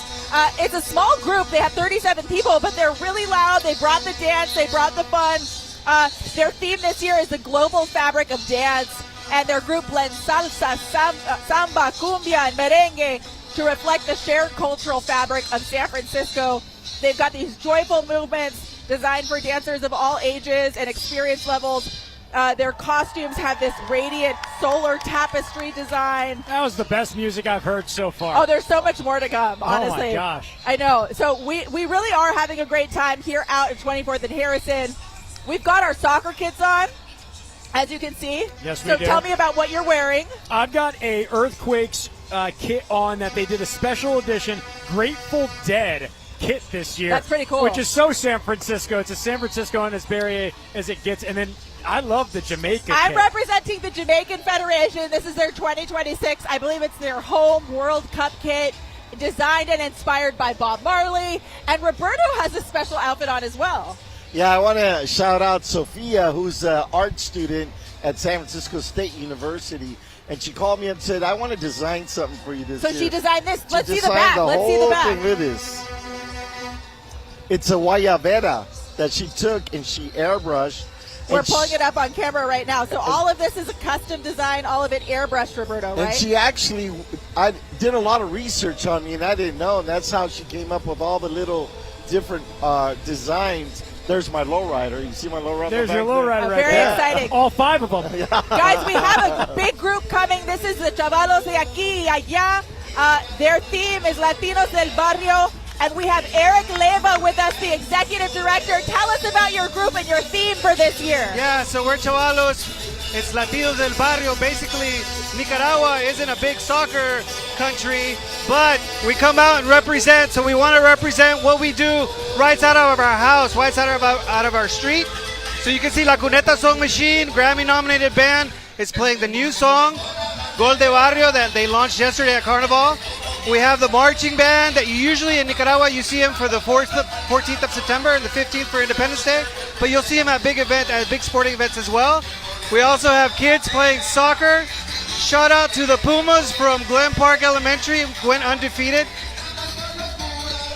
Oh, exciting, exciting. We have an SFUSD soccer player in my family, so that's very exciting news. Tell us a little bit about the music that you have here today. Yeah, so La Cuneta Song Machine was born basically as it sounds, La Cuneta. So on the corner of the street, that's where everything happens. So today you're going to see street vendors. You're going to see moms taking care of their kids. You're going to see kids playing in the street. So it's just about bringing our community and what you see every day in Nicaragua to San Francisco. So what part of Nicaragua are you from? Esteli. What about you, Roberto? I know that you have family from Nicaragua. My mom's from Chinandega. Chinandega. Today they're playing that song. They have that song. Oh. Eric, with the theme of the heartbeat of the neighborhood, what exactly does soccer mean to the neighborhood? To the neighborhood, basically what we call perrera. So it's like, hey, there's a brick here, let's play. These kids, especially the ones that you'll see playing soccer, they'll play all day. It's just fun. It takes you back to that memory when you're a kid and you just go out there. Yeah. The only thing that makes it stop is when the sun goes down. Yeah, I was going to say, when the street lights come on, That's it's right. time Come to go home. home. Yeah. You don't need a field. You don't need an actual ball. You can play anywhere as long as there's something that rolls across the ground. Exactly. Eric, how does it feel to be representing Nicaragua here at Carnaval? Oh, it's awesome. It's awesome. I grew up, I'm a mission baby, and being able to put Central America on the map in Carnival is awesome. So being able to represent our culture, all these awesome volunteers that we have, it's just great. Awesome. Glen Park Elementary, they're wearing blue to match the building. I love it. The kids are playing soccer. Eric, thank you so much for being here and for representing your country and your neighborhood here in the Mission. It's great to have you. And are you excited for World Cup? Yes, we're very excited. We're trying to get the kids to go. Thank you. Thank Carnival for having this space for us to represent our culture and uplift our community here and there. That's why we're called Chavalos de Aquí y de Allá. One last thing, en Nicaragua a veces no se gana, pero se goza. Hey, Eric, wait a minute. I want to know, what do they have? Do they have rosquillas in there? We have rosquillas, we have churritos, we have chicharrón. All right, Eric, you got to come on stage and bring us some of that. Come on. Chicharrón. Yeah, there you go. I can always count on Roberto to find a way to get the food, no matter where it is. There you go. Thank you guys for the space. Thanks, Eric. Thank you guys so much. All right, Roberto, what do we have on stage now? What have you managed to co-opt? This is a little different. This is a little different what we ate earlier. These are chicharrón, and in Nicaragua you eat it with remember I was telling you about the roots, yuca and chicharrones. That's what you eat so good. in Nicaragua. We're not counting calories today, by the way. Oh my God. That was incredible. None of the calories at Carnival count. That's all right. It's a day to be happy. Eat and be This is why having the mayor of the Mission's great. He's like, food? Bring it over. I know. This really is such a fun part of Carnival and part of the festival, right? There's a lot of food for people who want to come out after the parade. Yeah, there's plenty of chicharrones in the festival, and yuca and macatamales, and Empanadas. They have some incredible The empanadas come down. I'll get in the street to bring those back. I don't know how much there will be left after this broadcast group. We're really excited to welcome in another big group that shows out every year, Esforço. Their theme is a world without borders. Esforço, of course, the Portuguese word for endeavor. And this comparsa every year brings high energy. They bring a lot of heart. Their costumes are incredible.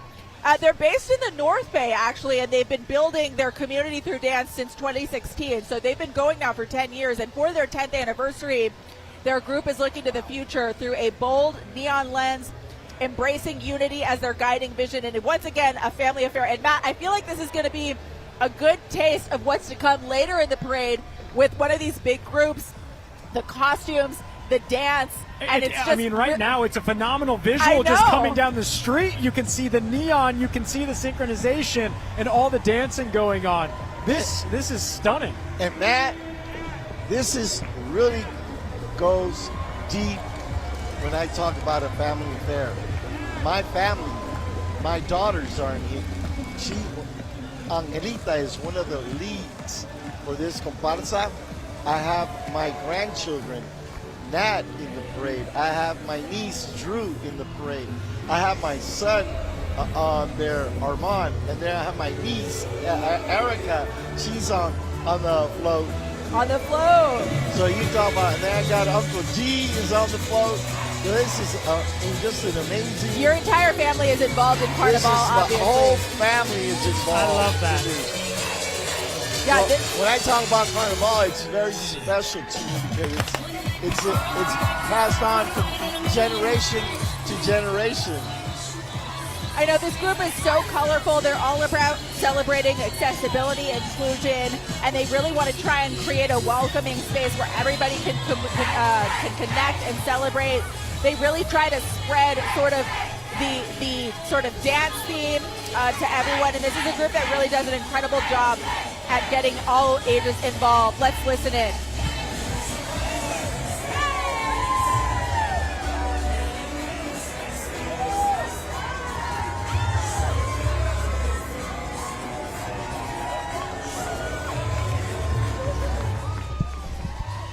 Beautiful music, beautiful dancing here.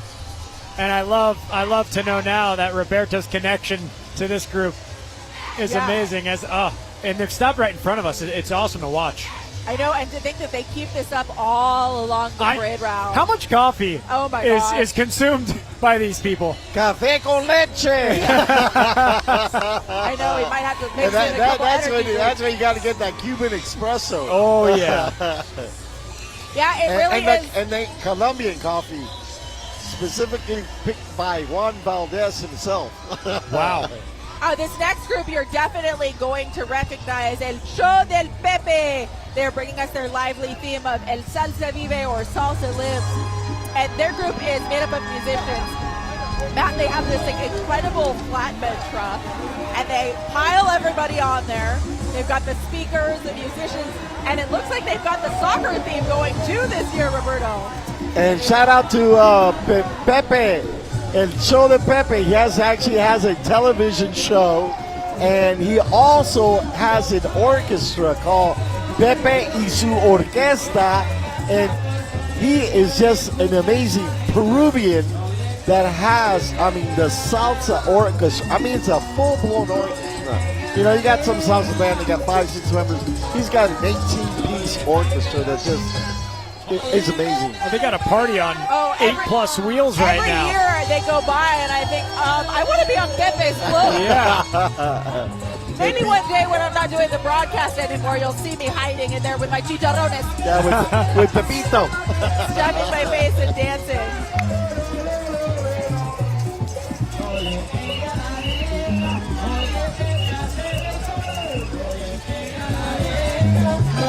Oh, Tony got onto the float. Tony, how's it going from up there? You know, I hope you guys have good insurance. I told myself I was not going to do this, but when the Grand Marshal asks you to come up, you come up. And the Grand Marshal is right here. This is Mia. Oh, right here, the camera. Right here, Mia. Say hi to everybody. What country are you representing? I'm representing representing both Honduras and El Salvador. And how did you make it to become a Grand Marshal? What are your duties? Working hard and putting enough effort into the game. Yeah? How long you been doing this, honey? I started when I was in 4th grade. Okay. And how old are you now? I'm 10 years old right now. Wow. Tell me about everybody. Who's up here with us? Well, up here. They're all friends? Well, yes. You guys having a good time? Yeah. So tell me about Carnaval. Is this your first time? No, this is my first time being on a float, not my first time in Carnaval though. Oh, it's the first time on the float too, honey. Don't worry about that. What do you want people on TV to know about you and the whole float that we're in? That this represents that both girls and boys can play soccer, and that both boys and girls can play any sport they choose.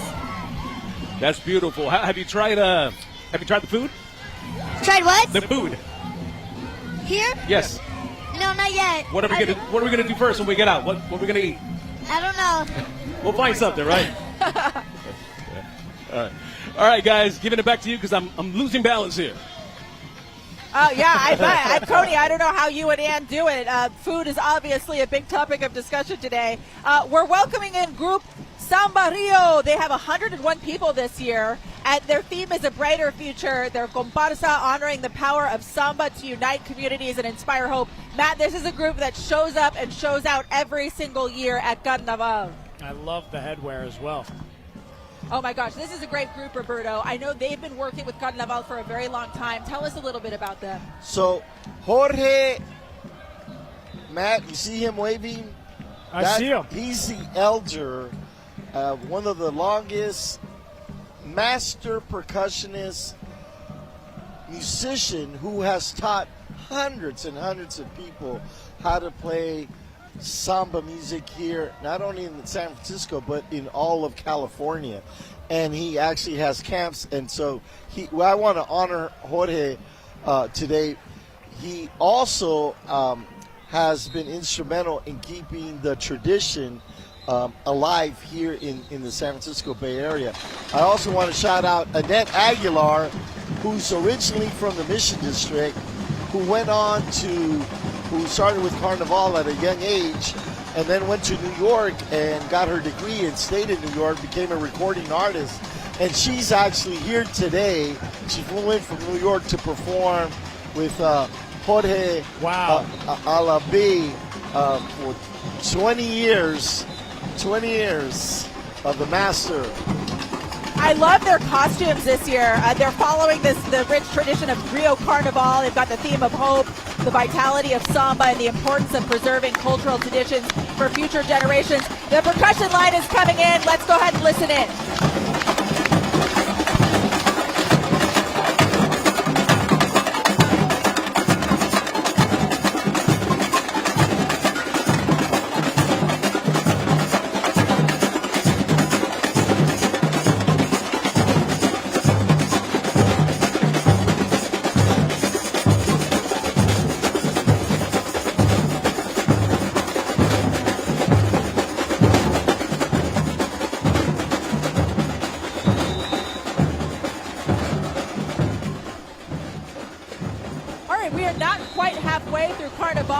Watching all of the groups coming through, and Grupo Samba Rio has a very unique take on their costumes this year. They've got this sort of futuristic theme to them. The dancers are making their way through right now. And this comparsa, as Roberto was saying, was founded back in 2004. They've got multiple awards, and they've inspired audiences with their joy, their dancing, and the unity of Brazilian samba.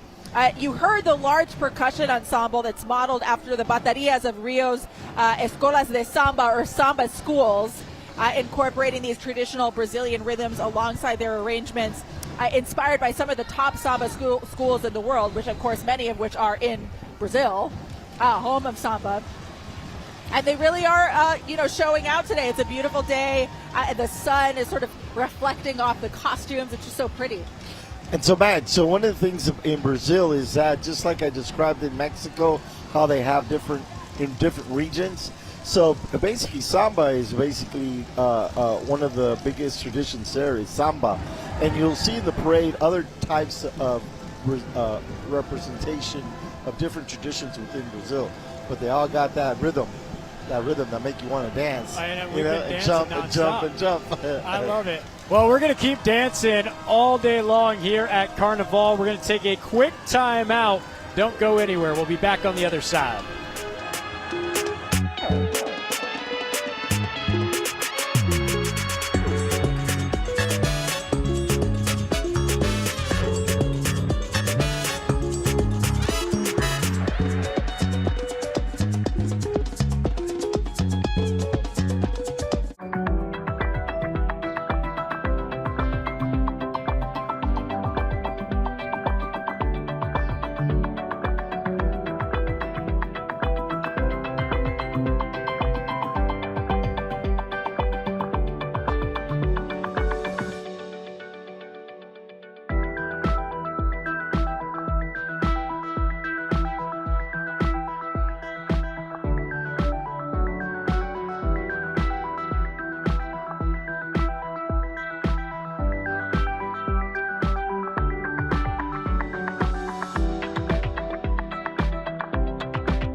Take you out. Welcome back, everybody, to Carnaval 2026 here in the Mission District in San Francisco, broadcasting live from 24th and Harrison Street. I'm Sara Donchey, alongside Matt Lively and Carnaval CEO Roberto Hernandez. As we are watching the parade, Carnaval Pulteco is passing by. They have 129 people this year, and their theme is Viejos Hortaliches of Putlam, Oaxaca, in Mexico, bringing to life a powerful satire born from 19th century laborers who mocked the European elite during Carnaval. So lots of history with that group. And they had a lucha libre. Yeah, I was ready to go. Yeah, I was taking off my shirt and I was ready to get down there. He was ready to fight Matt Lively. I'd have been knocked out in about 5 seconds. You know what? You shouldn't get the mask so you look good. I think part of our coverage for next year will be getting Matt to dress up and maybe participate in one of those. All right, the Carnival is moving along here in San Francisco, representing Oaxaca, Roberto, a region that is well represented here at Carnival every single year. And you know, last year, man, I had the opportunity to go to Oaxaca. I got invited, and part of the invitation was I was able to meet with the Minister of Culture, and they took me to the different carnivals that they have in Oaxaca. And in every little neighborhood, they have their own carnival. I was like blown away because I thought, I went to the first one, and then the next day they called me up and said, okay, you ready for the next carnival? And I'm like, oh, okay. Tell us, how was the food? Oh my God, the food is different, totally different from what you normally eat. Even their tacos, right, and the tortas, right. The food is totally, it's the ingredients that they use to prepare the meat, for example. And you suck your thumbs, your fingers, your nails. You don't leave nothing behind. You want all the flavor. I'm sure you will be invited back again and that you will say yes to that invitation. Oh, yes. Yeah, this is a group that has sort of a lot of culture, just so many detailed, ornamented costumes. Obviously, you see the women here dancing in these traditional outfits with the flower headdresses on them. We saw all of the the different theme incorporated throughout the year. Just really nice to see them here having a great time at Carnival, a fan favorite for sure. And once again, a group that sort of has many families participating. You have the kids who are leading sort of the middle of the pack, and it's really fun to see them here this year. The women that carry the baskets on their heads signifies, a tradition of Latin America where you make tortillas and you carry them on your head, or you're selling flowers, or what you make, you put it in a basket, you put it on your head, and you walk around the mercado or down the street, and that's how you exist, and your resilience and your economic engine, right? So I'm really glad that is part of what they're showcasing is the basket above their heads. This group, Roberto, has a connection tied to the North Bay. They originated in the North Bay, founded in Healdsburg way back in 2007. They've sustained the Putla Carnival tradition in Northern California for almost 2 decades. So these are absolutely Carnaval veterans, people who participated every year, who sort of shaped what the parade has come to be. And the baskets also are utilized when there's ceremonias. Remember I was talking to you about, Matt, about ceremonias earlier? The baskets, for example, have La Virgen or a saint, depending on the time of the year. And it's just beautiful to see in a pueblo, right, when they have a procession, to see all these beautiful baskets that have these just amazing art pieces are created. We're going to start to see some of these big groups coming now, Roberto. Some of the biggest groups are actually at the end of the parade. Well, that's done on purpose. Yeah, and so Matt, we tease you. Yeah, we tried to warn him. You're telling me that there's still more? Wait, there's just so much more. I mean, we're pretty much halfway through the parade at this point, and this group that you're seeing here on your screen is Latin dance groups. Another big group. They have 151 people working with them this year. And their theme this year is From Many We Are One, a radiant celebration of community. They are also a Carnival staple. They're representing a vibrant, intergenerational celebration of culture, unity, and joy. And this year's theme especially is centering on the strength and the beauty found in diversity. I mean, they've got so many dancers with them this year. That is really the core, Matt, of what they do.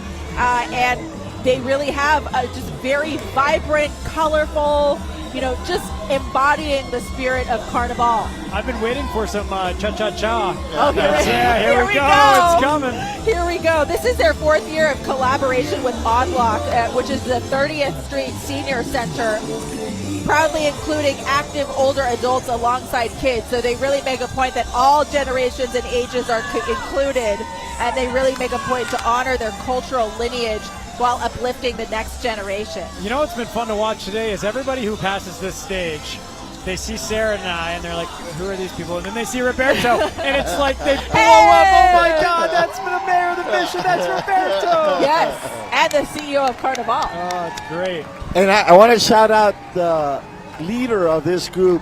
She's artistically a master dancer, Elizabeth Soprano, who's also was one of our queens that was elected many, many years ago.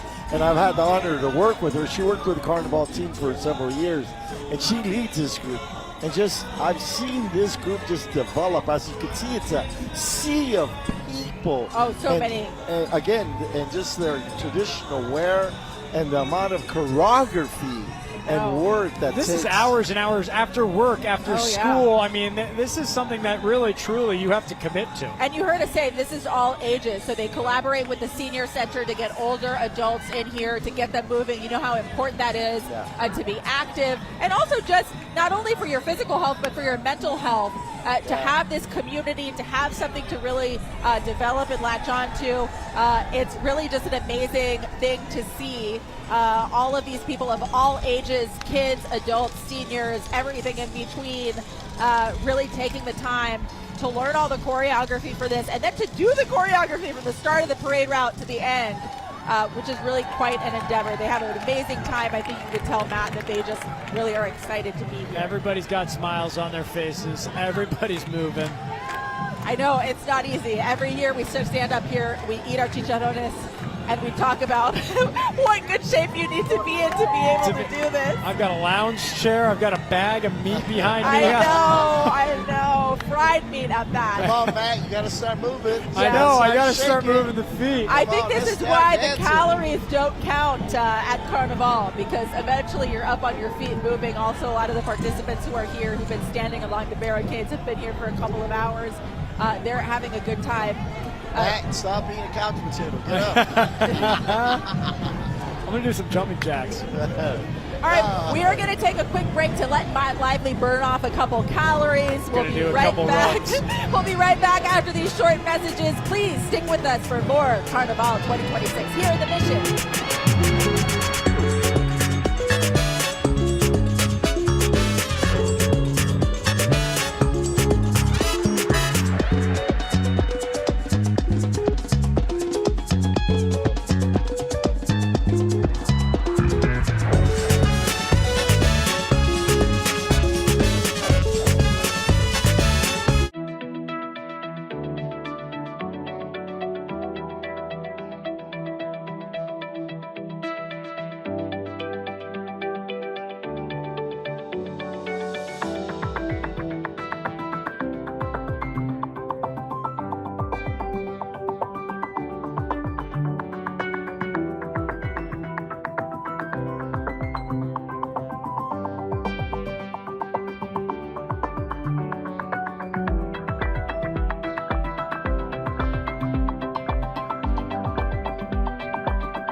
Welcome back to Carnival. We are listening to Everett Middle School featuring Bateria Batuki and the Brazilian All-Stars. They're just getting started. Let's listen in.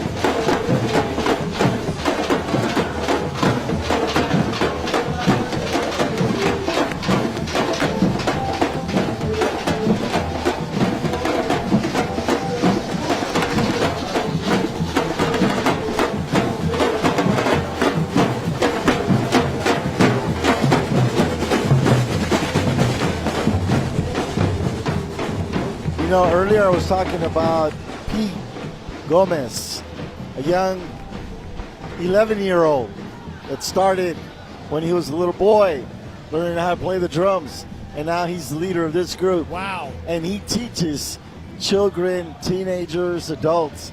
And that's the beauty of Carnival is that it just keeps growing and growing and growing. This is part of this week-long Afro-Brazilian music and dance gathering in the Mission. They've got master artists from Brazil in their group. They've got workshops, they've got performances and community conversations. Just really exciting. They even have the Muni bus, and some of the signs said Muni raised me. Of course, Muni, a staple for born and raised San Francisco. Remember the paper transfers, and if you got a late night transfer, you were rich. Yeah. You could ride the Muni all day. No, remember when they used to have the punch cards? Yes, the punch cards. That's even before the paper transfers. Yeah, you could get one of those cards and you get to ride for 10 10 different rides, and they would punch the car. That's a real throwback. Oh, well, would you look who it is, Roberto? Would you look who it is? Who is it? The Club Puertorriqueño de San Francisco. Oh, my God. These are Bay Area Boricuas coming together, representing the island nation of Puerto Rico, founded in 1912. Their club over there on Mission Street, been there forever, recognized as the oldest Latino organization in the United States. And their club continues a tradition that dates back to the early days of Carnival at Presida Park, way back in the 70s. Yeah. Viva Puerto Rico! And you know what, this year, Roberto, we made a point to talk about the fact that they're actually bigger this year because they're joined by Sacramento. So this group from Sacramento came. Normally, it's a little bit smaller. And guess what? Guess who they're playing? It's Bad Bunny. What do you know? Bad Bunny! Album of the year! How lucky was I to be at the Super Bowl this year and basically attend a Bad Bunny concert? Oh, my goodness. And you're so lucky. I had the hottest ticket in town. You did. And I loved how Bad Bunny used the platform to really send a message about what's going on in Puerto Rico. Yes. From the electricity, from the infrastructure food, crisis, yes. Infrastructure. I just thought that was so amazing. And I got nothing but mad love for Bad Bunny for doing that. So Puerto Rico does have a soccer team, by the way, but you're going to see a lot of baseball jerseys here, of course, because baseball is so huge in Puerto Rico. And the Taínos are represented here today. The native Puerto Ricans are here. We've got a drum line here, and this again is a bigger group this year because they're joined by a contingent from Sacramento wearing traditional garb. They're honoring Puerto Rico's countryside roots, and they're symbolizing the nation's Taíno, African, and Spanish heritage. And they're rounding out with the bicycles. And one of my favorite groups, of course, I'm biased because my family is from Puerto Rico, so this is always sort of feels like home to me. So what part of Puerto Rico is your family from? So my family is from Santurce, from San Juan, and then I have family in the middle of the island in Orocovis, but really all over the island. And it's a beautiful island. It's just an incredible place to be. If you've never visited Puerto Rico, you absolutely, absolutely should go. Talk about food. Okay, so what's your favorite food from Puerto Rico? Well, let's see. So I love mofongo. I absolutely love mofongo. My aunt made chuletas, arroz con gandules. So just a lot of the traditional foods. And you can get Puerto Rican food here at the Mission in San Francisco.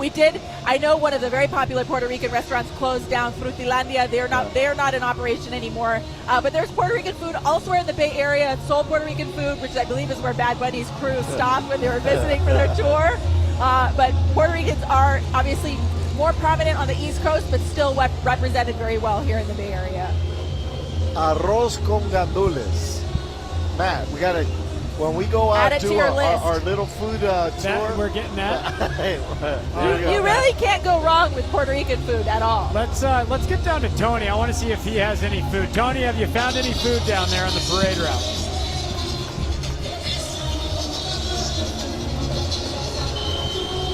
Hello? Tony, can you hear us?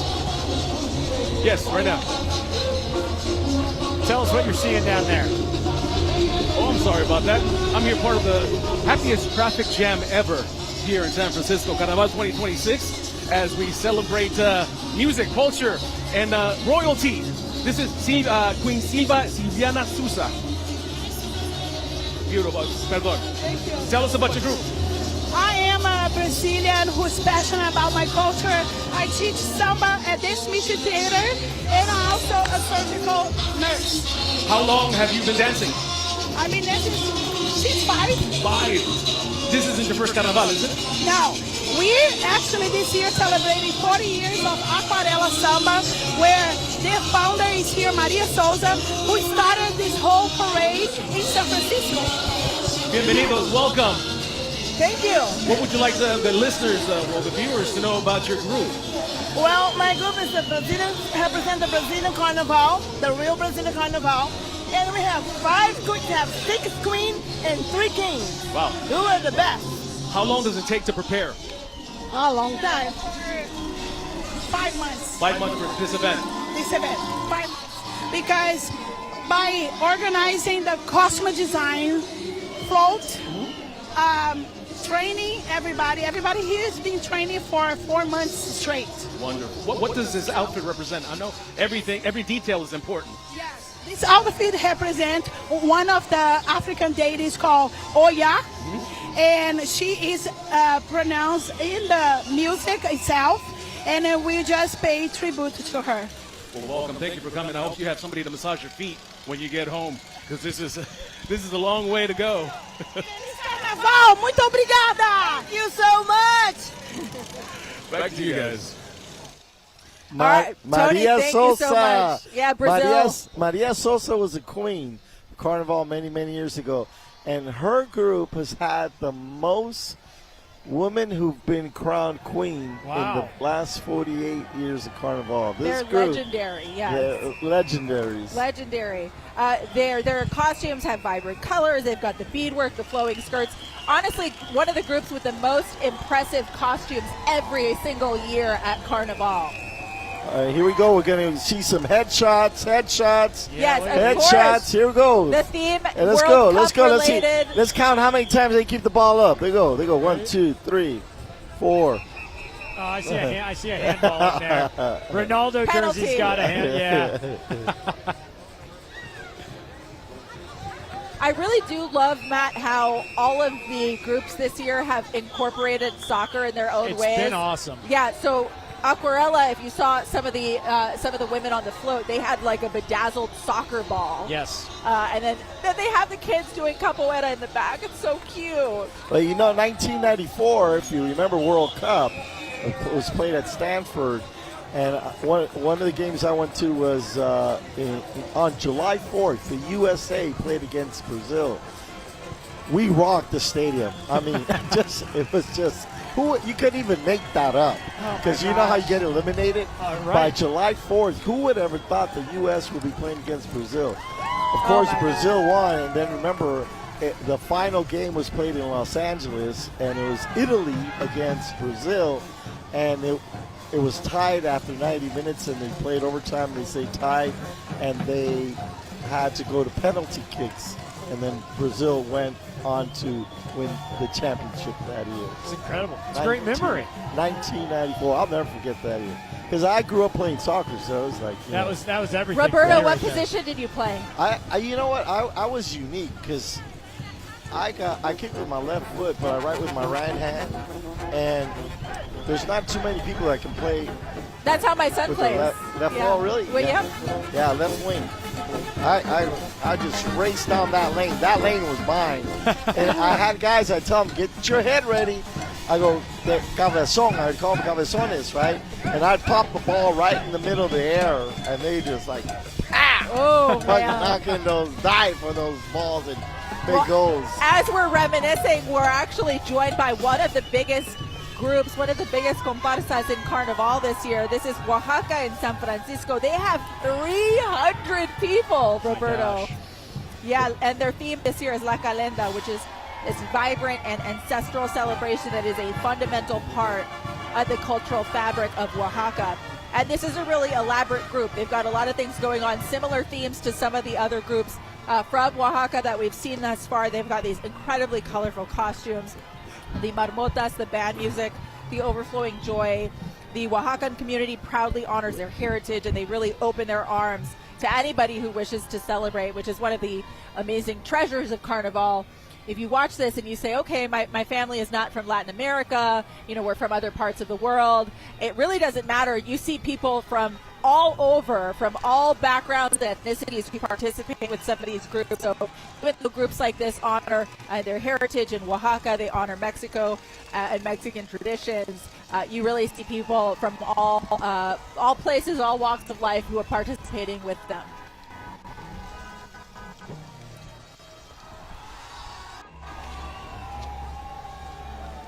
All right, we're going to take a really quick break. We'll be right back with much more Carnaval San Francisco. Some of our biggest groups yet to come. Stay with us. We'll be right back.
Welcome back to Carnaval 2026. We're going to send it out to our Brad Hamilton, who's at the soccer field. Something a little new this year, Brad.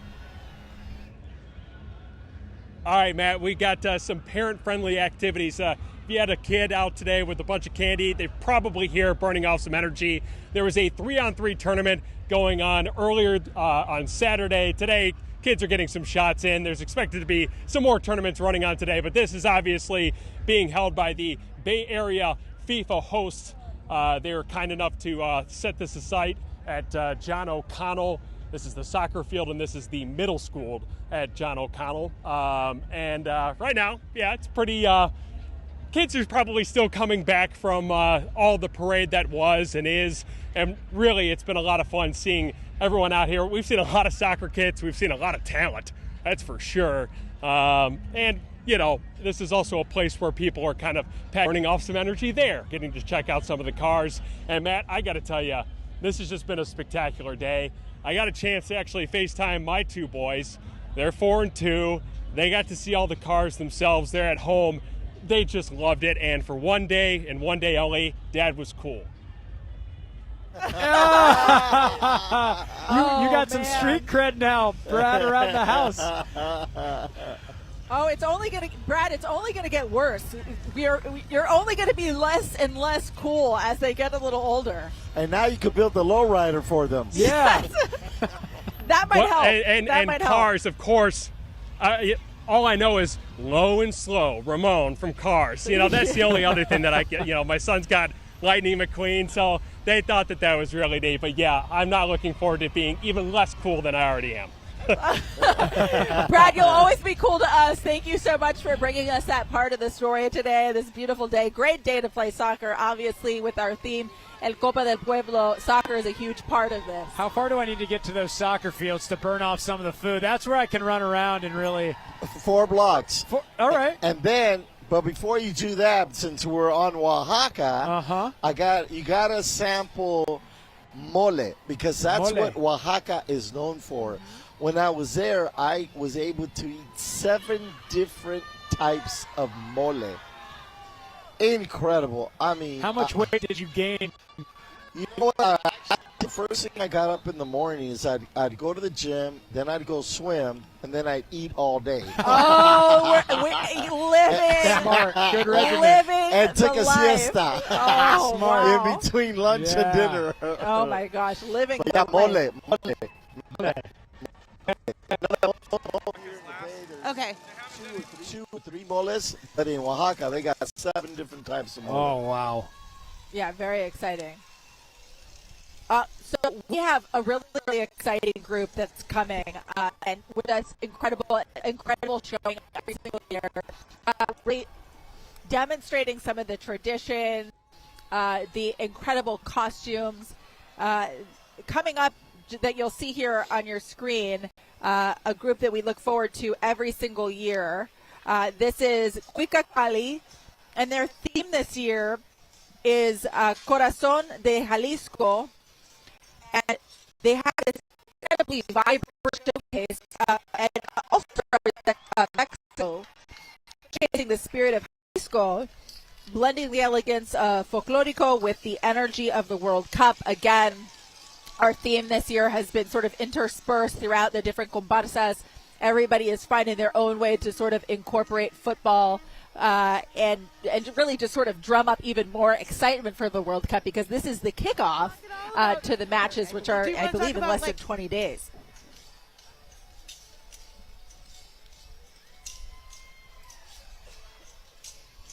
All right, so take a look. This is rooted in Jalisco, as I mentioned. They have incredibly vibrant costumes here. They're a huge part of Carnival every single year. And Roberto, you know, Mexico, obviously a huge part, well represented in Carnival every single year. I would argue some of the best, some of the biggest representation in Carnival. But we really have all kinds of groups here today. Yeah. So currently we're watching another tradition of Mexico, which we are really excited to have here this year.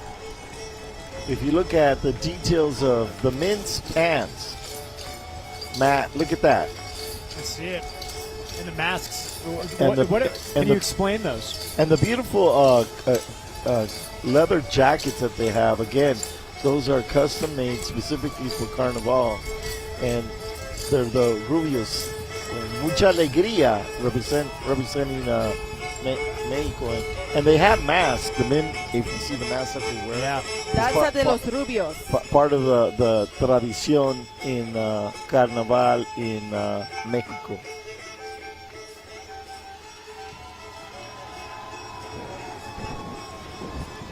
So the way Carnival has gone over the last few years is a lot of times some of the larger groups are toward the end. But we've really seen some pretty big groups this year, Roberto. I know that there's been a lot of growth. Some groups that have been here before have doubled in size. The Puerto Rican Club is a good example of that, joining forces with Sacramento. A lot of people, I think, as the popularity of Carnival has increased, a lot of people have joined in. And I think a lot of times what you see happen is you see people come to Carnival, they see the music, they see the dance, and they say, I want to be a part of it. How can I join? Yeah, so here again, we're looking at we're still in Oaxaca.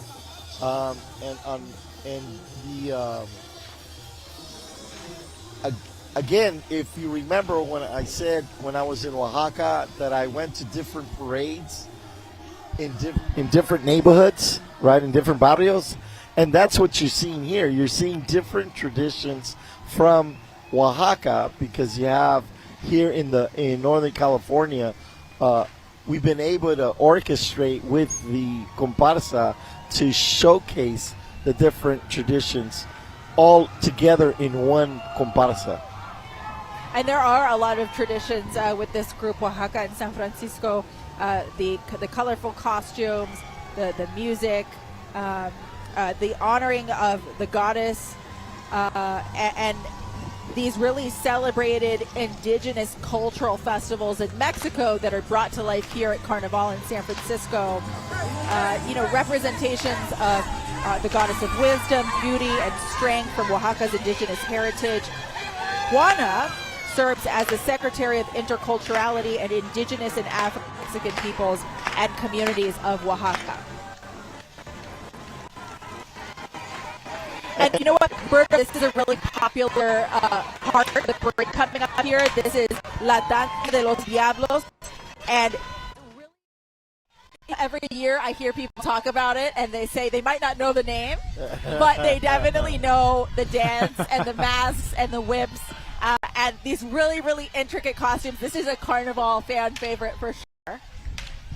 And Matt, don't get scared. Hold on. They're not going to get on stage. Okay, I was hiding behind my chair. We think they're not going to get on stage. They haven't to this point, but you really never know. You know, our notebook here says 300 participants.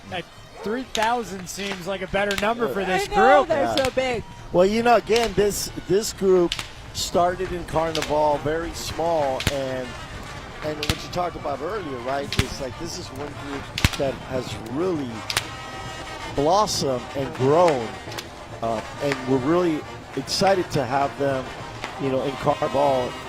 More and more people that are from Oaxaca in that area are learning about Carnival here in San Francisco, and so it's a growing movement that we're seeing.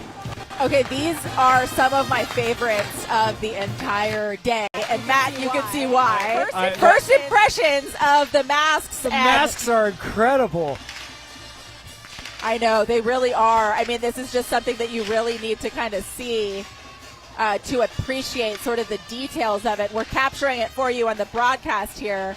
But every mask is unique and different and special.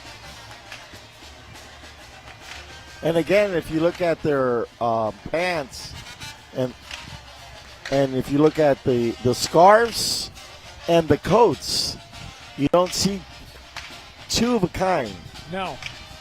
Everybody is unique in their own way. The pants are incredible. How much work that goes into those. And so this music that you're listening to is very traditional marching music for parades that they have for Carnival, as well as the different processions that they have throughout the year. You know, again, religious, indigenous ceremonies that they have. Yeah, you can see why this is a fan favorite, right? Oh, yeah, my God. Matt, let me tell you, on a Wednesday night, I went out about 9 o'clock after taking a nap because I was a little tired, and this band started playing at 9 o'clock at night, and it went on into 3 in the morning. And I asked somebody along the way, I said, is it somebody's wedding or birthday or quinceañera? They go, no. And I go, so what's the occasion? They go, there is no occasion. I go, so why are they having a celebration? They go, no, this is just our part of life. That's right. On a Wednesday night. And we're going to keep living life in just a couple of minutes. We're going to take a quick break. We'll be right back after this.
Showcase, bringing the spirit of Jalisco, Mexico, blending the elegance of folklorico with the electrifying energy of the World Cup.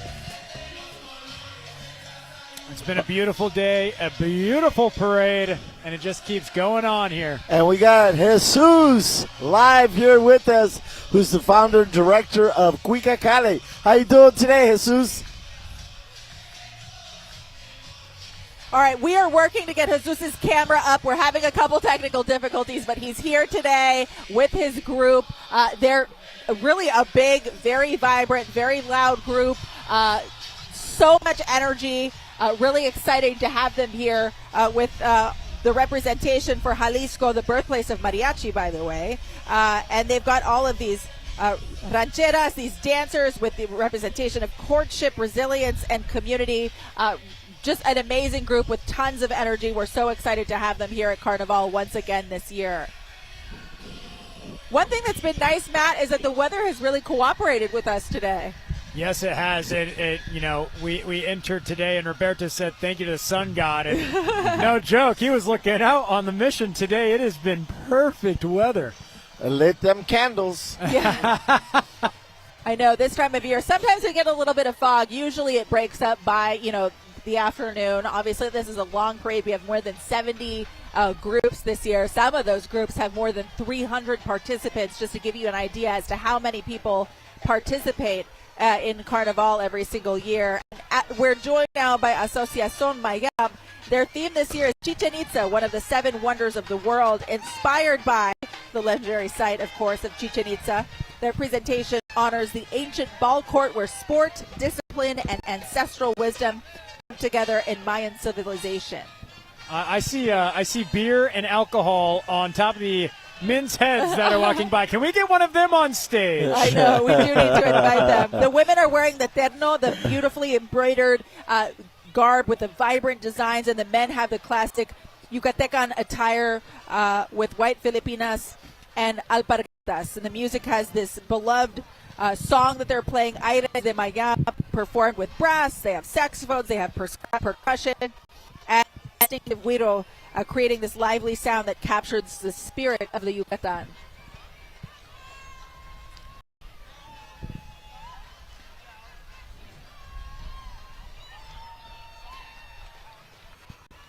And Matt, I've traveled throughout the Yucatan, and primarily it's Mayan indigenous, and in the Mayan culture, they don't even speak Spanish.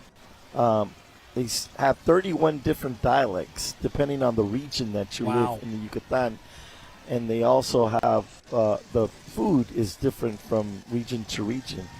And this particular group that we just had is an association that started, Asociación Mayat, that is serving the Yucatan community because there's a huge population now of people from that part of Mexico here in the Bay.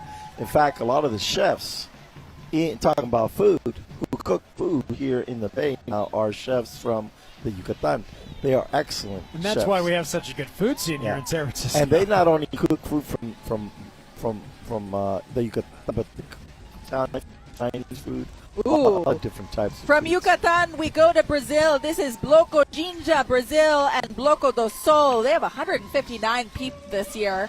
A powerful tribute to Brazil, the birthplace of Samba, Capoeira, and a lot of traditions central to Brazilian identity, and of course central to Carnival in San Francisco and around the world. They've got all these incredible dancers, they've got music, they've got costumes, and they're honoring this year the people, the history, and the cultural influence of the region. And this year's performance specifically is also meant to uplift the resilience and contributions of Black Brazilians and Africans whose culture continues to shape Brazil today. And this comparsa is celebrating 37 years of So Carnival. impressive. They're a Carnival staple, Roberto, as you know. They're amazing. The amount of time and the energy that they spend rehearsing, making costumes, the choreography, and the music is just And beautiful. here comes the music Absolutely now. spectacular.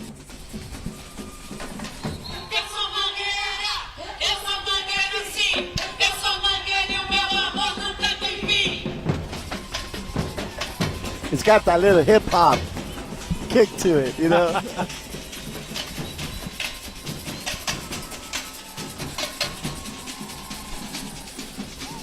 That Afro-Brazilian roots.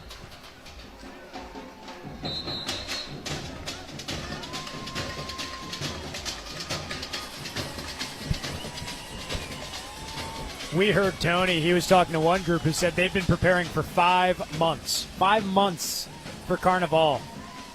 And I would imagine this group's very similar in that.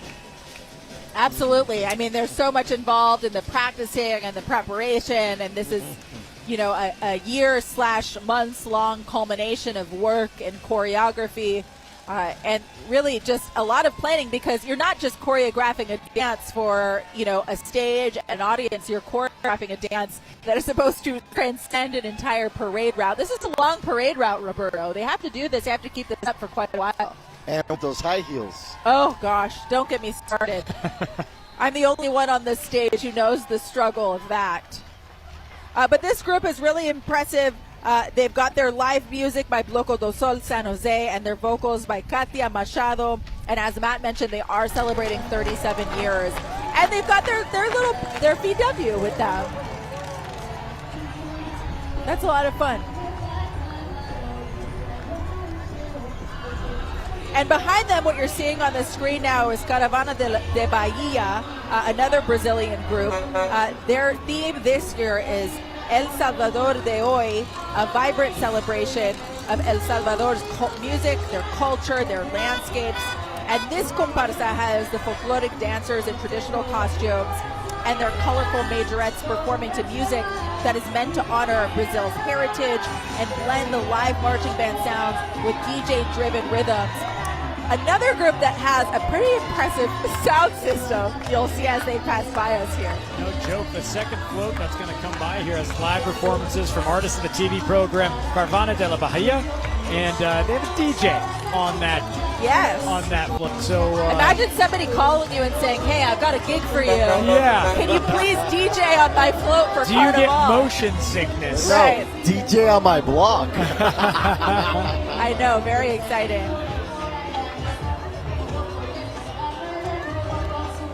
So on the float, you're going to see the displays of the landscape and then actual photographs of El Salvador and Brazil. And it's really meant to sort of invite the public to explore the country, to explore that part of Brazil. And they have a second float that features these live performances from artists of the TV program that Matt mentioned.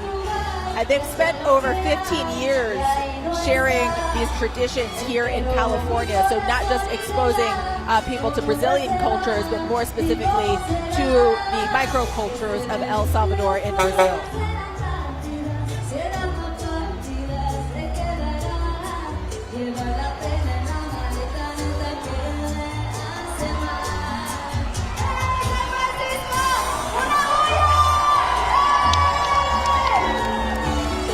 Para todas las culturas que están aquí.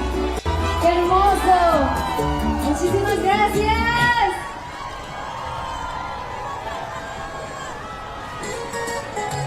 Hola, mis ingobernables desde Los Ángeles, California, originaria de Guanajuato, México. Saluditos.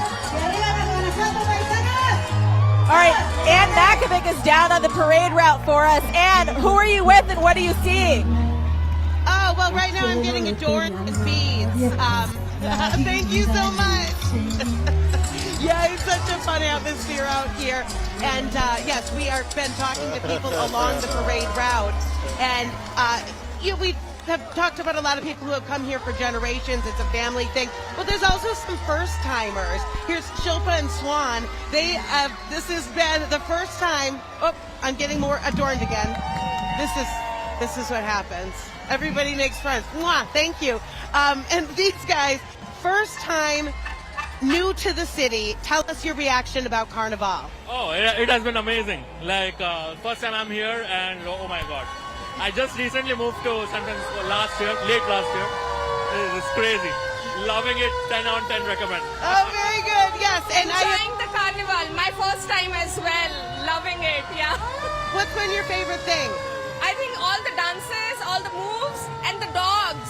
Ah, the dogs, I know. We do have some pretty good dog costumes we've run into. Thank you, you guys. Have a great time. Yes, so the beads are flowing, and so are the good vibes here down on street level at Carnival 2026, guys. All right, thanks, Ann. And you can probably hear it behind Ann. We've got the Los Bomberos de San Francisco and the fire trucks, the Latino employee group of the SFFD, proudly participating in the parade for over 15 years.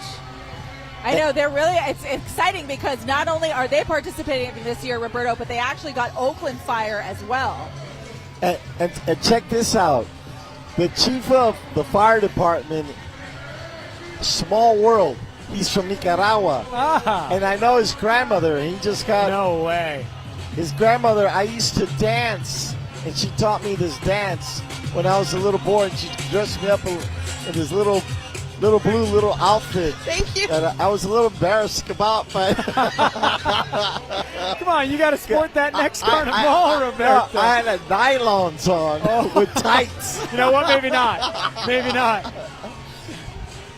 Yes, I want to shout out our chief of the fire department and thank him for all his support for Carnival. And thank you for their service, obviously, how important they are to our city. And it highlights the strength, pride, and cultural heritage of the many Latino firefighters who serve San Francisco. I know, it's so exciting to see them. They're out here in full force today. And behind Los Bomberos de San Francisco and Oakland is Negritud Yanga USA, celebrating the spirit of Yanga Veracruz.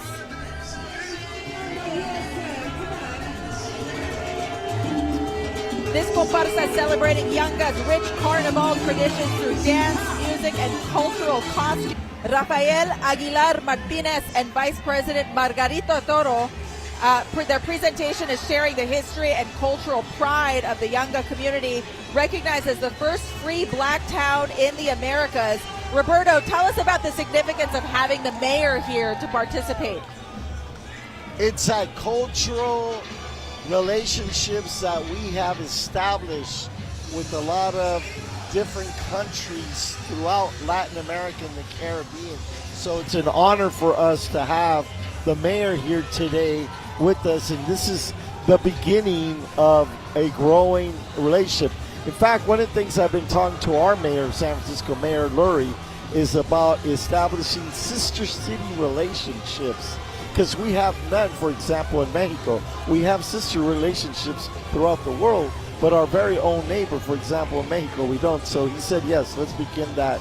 And so we're starting to work on developing that. That's really an exciting partnership for San Francisco. And coming up here, we have not only the live soccer demonstration, which is kind of cool to see. Somebody playing soccer while moving on a parade, Matt. I mean, how often do you see that? One of our biggest and loudest groups, Samba, their theme this year is Mio Querido Rio, my beloved Rio. It's a heartfelt tribute to Rio de Janeiro. Let's listen in. Yeah, there's Alfie, who's the master drummer for Carnival.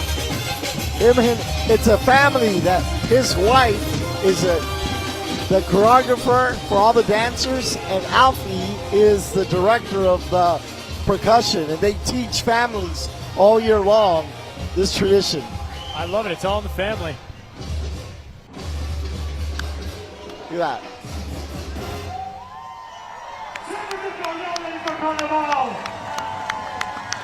Let me give you a little secret of how it works.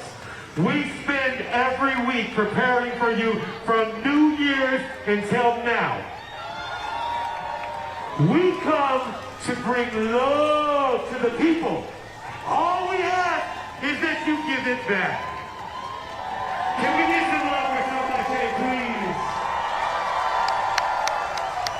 There's no other place in the world that we would rather be celebrating Carnival than right here in the Mission District with Odd Gente in the 94110. Give it up for the Mission District, please.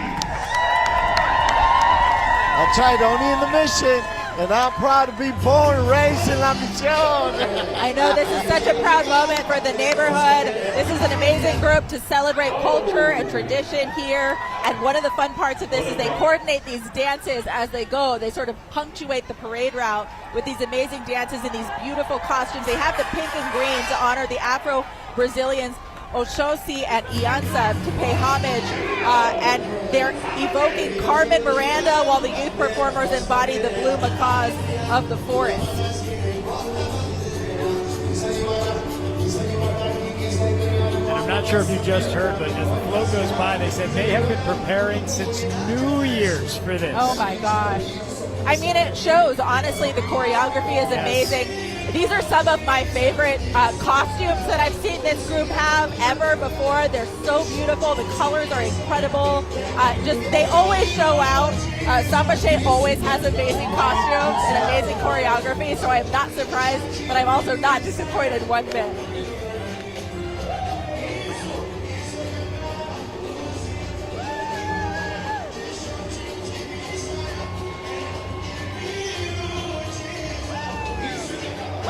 Roberto, the headwear is amazing for this group, and it just, with the dance and the way it combines together, even from a distance, looks amazing.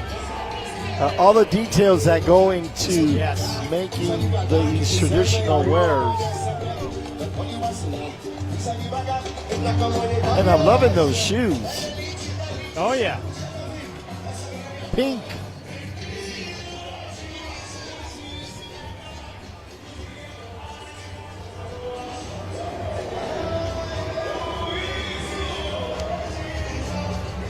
So as with a lot of the other groups this year, as we see sort of the big group leading up the back, a lot of them have strollers, a lot of them have kids and families. We've got the soccer balls out. And we're playing soccer as we're following the parade route, which is so fun. And just an amazing way to work in the theme, El Copa del Pueblo, celebrating the World Cup. As we've been telling you on the broadcast this year, the World Cup is right around the corner. This is an amazing, incredible opportunity for the Bay Area, with matches being played at Levi Stadium down in Santa Clara. So we're going to be getting visitors from all over the world to come to these matches, Matt. This is a huge opportunity. A lot of people with their eyes on not just the Bay Area, but multiple cities across the United States. It's going to be incredible for the people who come to our city and to our area to watch their teams, but also think about the special moment it is for people who have been rooting for the teams that were selected to play in Santa Clara, and they might not have ever seen them live in person, and so the first time they're going to see their team with their eyes on the biggest stage in the sport of football. I think that's what's probably the coolest thing about the World Cup coming to this area. It is really exciting. I mentioned that ticket prices in the Bay Area have dropped considerably over the course of the last week or so. So if you are interested, if you are interested in attending the World Cup and have been put off by ticket prices, which were incredibly high and certainly not accessible to a lot of people here in the Bay Area, definitely check out those ticket prices now as they've dropped. A lot of people are taking advantage of that. In fact, it's been reported that the Bay Area has some of now the cheapest ticket prices in the entire United States as the World Cup comes to North America just around the corner in a matter of weeks. The next group that you're seeing on your screen here is Mestizaje, in participation with Zona Cheo and Calle 24 Latino Cultural District. They have 103 people with them, and Roberto is going to be talking to the king. El rey, ¿cómo está mi rey? Excelente. Gracias. Buenas tardes. Qué alegría estar con ustedes, Carnaval de San Francisco, este año 2026. Nos alegra muchísimo y esta gran celebración de nuestro mundial también que se acerca. Y de verdad, felicitaciones por este gran evento y bueno, que reúne masas. Gracias, Carnaval San Francisco, por esta alegría. Y ahora quiero que explique qué es lo que tú haces con tu vida, especialmente con el baile. Ok, claro que sí. Bueno, Cheo nace de la alegría, de la emoción, de llevar esos ratos chéveres a nuestra comunidad, en estos ratos tristes, en estos ratos que a veces se nos complica la vida, pero siempre quiero llevar un mensaje de alegría, de esperanza a través del baile, del arte, y de verdad me alegra estar compartiendo con toda la comunidad de San Francisco, el Bay Area, y de todas las personas que nos ven de diferentes partes del mundo. ¿Y tú de dónde eres? Dile a todo el mundo dónde eres. Cheo, de Barranquilla, Colombia, para el mundo. Hoy estamos con nuestra carroza, traemos la esencia, traemos de dónde nació el fútbol. El fútbol nació de nuestros indígenas, lo estamos representando en la parte de adelante. También queremos expresar que el fútbol nos trae alegría mediante el arte, mediante la música, mediante de toda esta alegría que llevamos de las personas, contagiar nuestro planeta de emoción en nuestras situaciones difíciles y bueno, llenado de energía. Y ahora tú ¡Uy, enseñas cumbia, eso, baila. Mira, eso. ¿Cómo baila? ¡Qué rico, papi! También aprovecho para darle gracias a Calle 24, Distrito Latino, por este gran apoyo, también a mucha gente de la ciudad que nos ayudaron también. De verdad, gracias Carnaval de San Francisco. De verdad estamos compartiendo toda la alegría con ustedes y de parte de Mestizaje con nuestro corazón. Y bueno, ahí está, nuestra Copa del Pueblo. Eso. ¡Que viva! Quiero que también observe Nuestra Señora del Pueblo del Campo, que también pues, ocupan esa parte importante de nuestras raíces. Entonces también queremos resaltar esa parte. ¿Oyeron? Gracias a todos, gracias Carnaval de San Francisco, gracias a todas las personas que nos están viendo, gracias Barranquilla, gracias Villavicencio, gracias a los diferentes países que nos ven. Adiós. Chao, que disfruten, gracias. Chao. Feliz día. Chao. Chao, Cheo. Gracias. So that was King Jose Cheo Gomez with a message of happiness and positivity in spite of the ongoing challenges, of course, representing Barranquilla here with his group and also representing the Calle 24 Latino Cultural District here in the Mission District, again with a message of positivity, art, music. Their comparsa blends Latin American carnival traditions with Latin and Afro-Caribbean rhythms, and also, of course, mentioning soccer and the theme that ties into so many of the comparsas for Carnival this year, with the World Cup being right around the corner.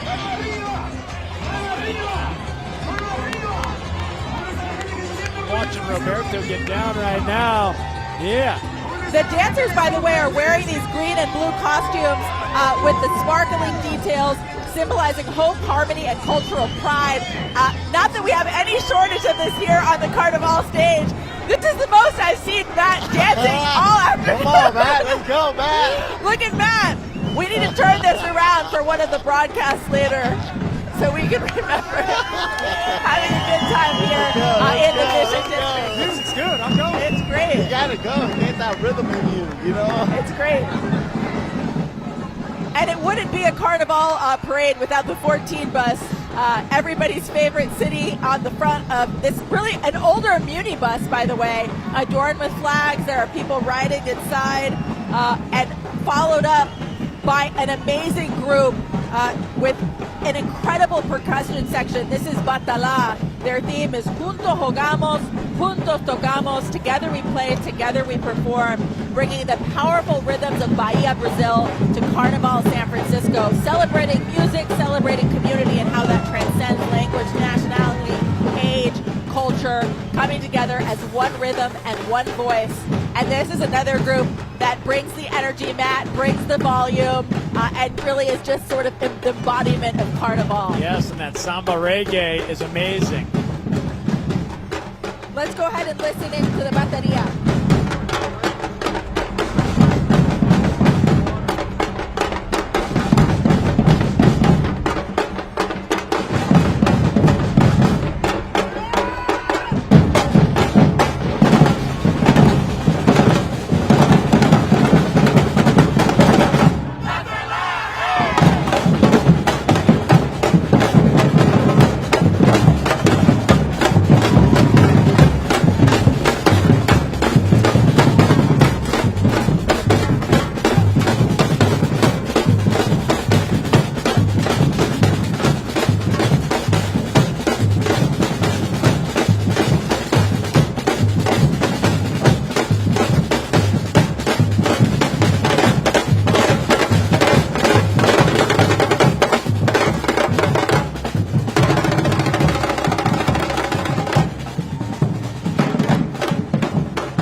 Batala here at 24th and Harrison in the sunny Mission District. This is Carnival 2026 live, broadcasting the entire parade for you. We're going to take a quick break. We have much more coming up after these short messages.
welcome back to Carnival, a beautiful celebration here in the Mission. I'm Matt Lively, alongside Sara, Donchey, and Roberto Hernandez.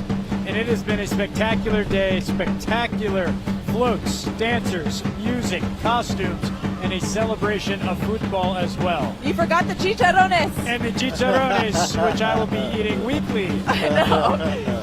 I know it might be hard to fit in the anchor. From my suits that no longer it might be hard to fit in the anchor outfits. All right, so we're transitioning. But we're going to get him to go work out with his grandma. Oh, yeah. Yeah, my grandma who does Zumba 3 times a week, yes. We're very excited for that. So we're transitioning from one group to another. This is Esplendor Azteca, and their theme is Xipetotec, which is the deity of renewal, agriculture, fertility, transformation, known as Nuestro Señor El Desollado. His symbolism reflects the shedding of old skin and the rebirth of nature as the earth enters a new cycle.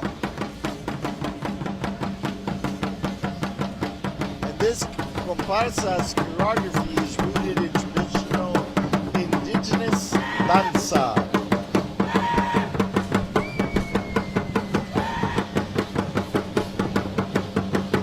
Their traditional wear is from Aztec symbols of spirituality, social structure, and connections to the gods. Feathers represent the spirituality, while warrior regala reflects achievement and cultural identity. The music is driven by sacred ujol drum, a hollow wooden instrument covered in animal hide, used in ceremonies and rituals and ancestral celebrations. The float and the visual elements incorporate papel picado, banners, and represents the identity and renewal of the heritage. Founded in 1980s, the group continues to share the Mexica traditional across North America and beyond.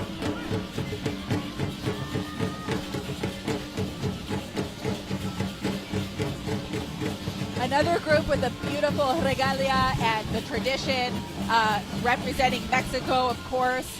Roberto was just talking about sort of the tradition of this group, and they have also participated in Carnaval for a long time. Many, many years.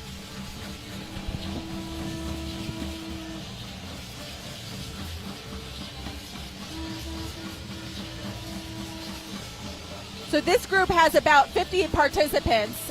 Again, they've participated in Carnival for a long time. They were founded back in the 1980s, and they're sharing their traditions across North America and beyond. And another group that participates in events outside of Carnival as well, across the Bay Area. And Roberto was talking about sort of the imagery, the visual elements, the papel picado, the banners, and reflecting the indigenous identity and heritage, which is really an impressive and important component of Carnival every single year. And they got the flag from Mexico representing the indigenous tradiciones de Mexico. And Ann Makovic is on the parade route once again. Ann, where are you? Tell us what you're seeing. Yes, well, we are seeing the street view of what you're seeing from our cameras all over 24th and Harrison. And everywhere you look, there are colors, there are sparkles, and there are smiles, which is just a lot of fun, a lot of good vibes here. I'm here with Juan. He's come from Dixon in Solano County, 26th year. Why do you keep coming? Love it. I love all the Latin American rhythms, countries. I brought my friend here today, Maya. This is the first time ever. She loved it. A 26th timer and a first timer. Never. It's beautiful to see everybody get together. It's so a happy moment. I'm blew off by all these people here. It's just amazing. Did you know what to expect when you came here? No. This is more than I was expecting. It's beautiful. It's beautiful. Yes. Thank you so much. Have a fun time. I think they said it perfectly. That is what we're all experiencing out here, down on the street. Back to you guys. Thank you, Ann. And as we are Rejoined here back up on stage. We are looking at Cantuta Ballet Folklorico de Bolivia, and they are celebrating 20 years. We're going to listen in.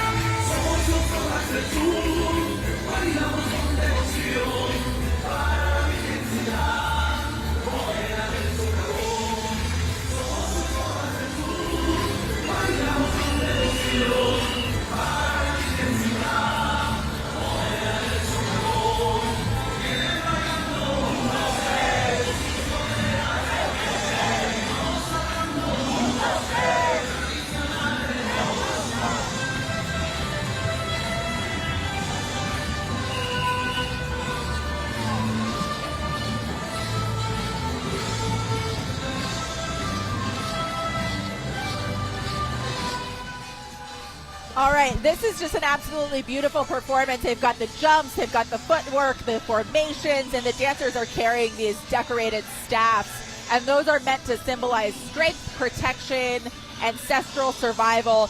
And the costumes of this group, particularly towards the end here, as you're watching the group draw on from the natural beauty of the Amazon rainforest. And they feature these really incredible, detailed, feathered headdresses and beadwork, these vibrant textiles that are meant to be inspired by wildlife and nature.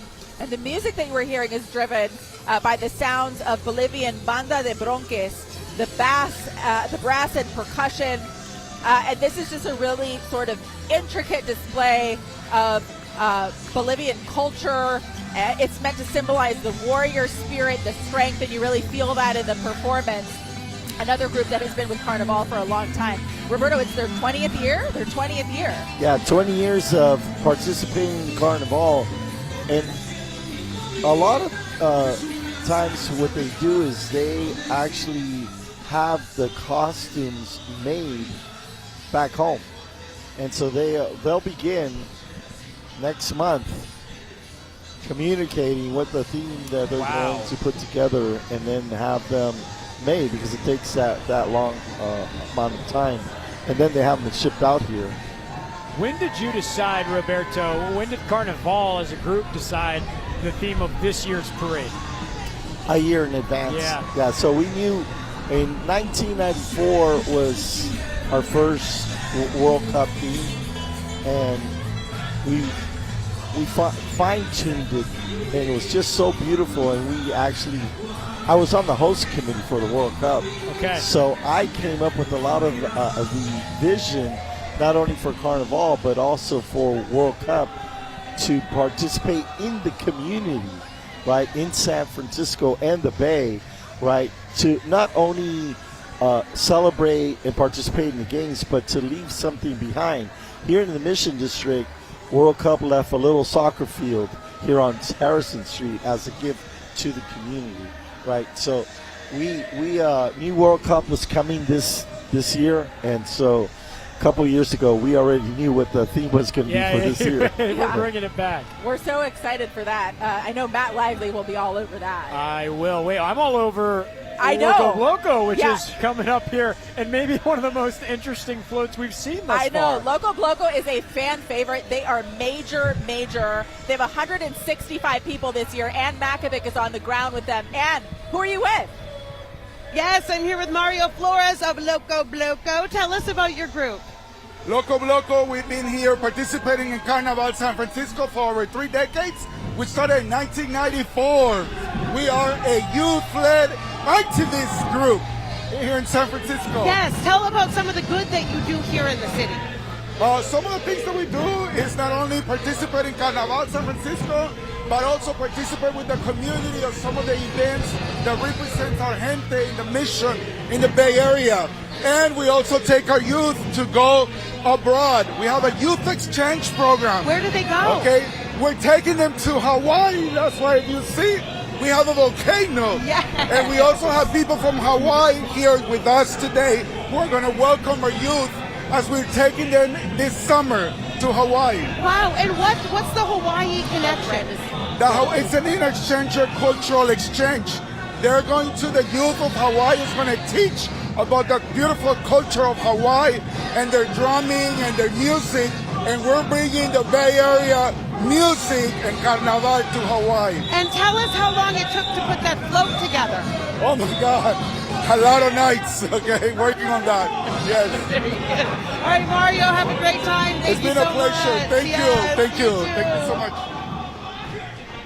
I have no doubt many nights putting that together, and I'm incredibly jealous. I want to go to Hawaii. I know. What a great experience. Well, you know, they've been to Guatemala, they've been to Cuba, they've been to a lot of different countries.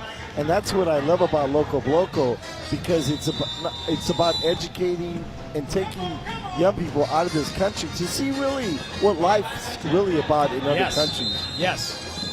Honestly, this is going to put your kids' science project to shame. Do you remember when you made volcanoes at school? Yeah, I'm not sure that I put that much effort into my projects. Yeah, this is a little bit better. A little bit better than that. I just want to shout out to my friend Tiambe, who is a huge part of this group, former Carnival queen. She's coming up here. She's a good friend of mine, right here with a headdress, right here on the left side of the float with a beaded headdress. She is an incredible dancer, an incredible athlete, and an amazing mom. And she was the queen of Carnival. And she's a former queen, yes. Here she is. There she is. Hi, Tiambe.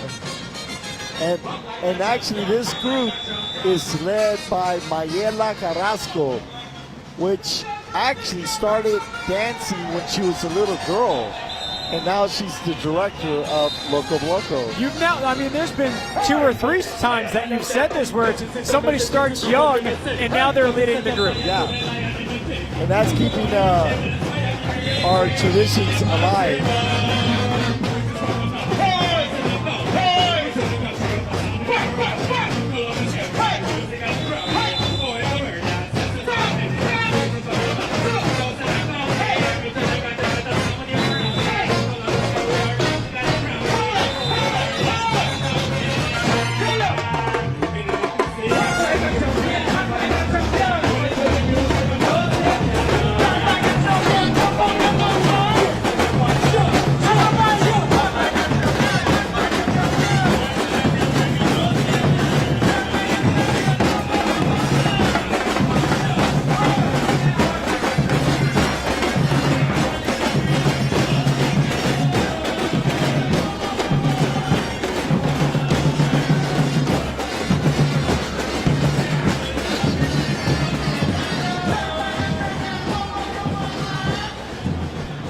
Okay, I love Loco Bloco. Every year I see them.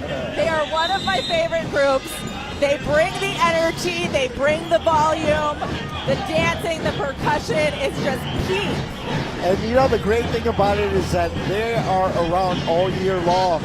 They participate in numerous activities. Multiple events a year. Multiple events in our community, whether it be a school, a culture center, a community rally, or their activism is just amazing. And I'll tell you a little secret.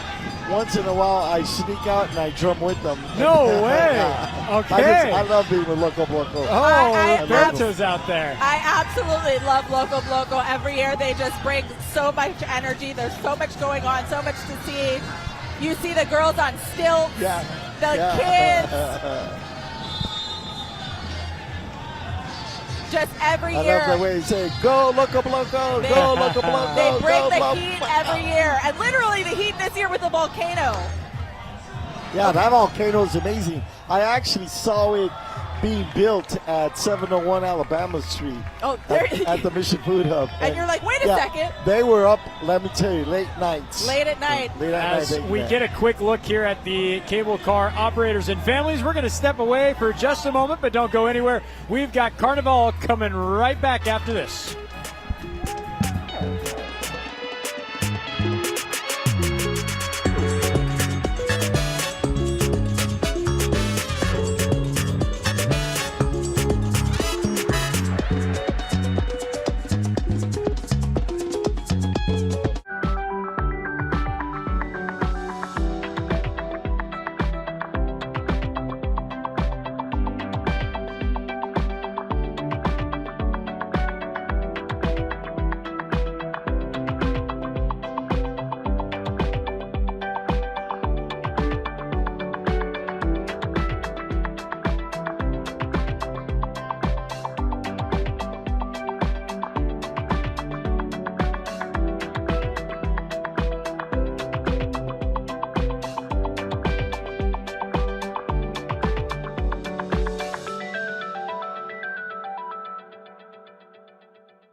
Welcome back to Carnival 2026. We are here at 24th Street and Harrison. It's been a party all day throughout the Mission.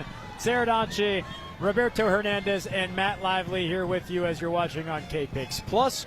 And it has been a beautiful day of celebration. Oh my gosh, it's been so much fun. I feel like even though we're well into the parade now, we're getting to sort of like, I guess, the three-quarter mark. The energy is still high. The vibes are high.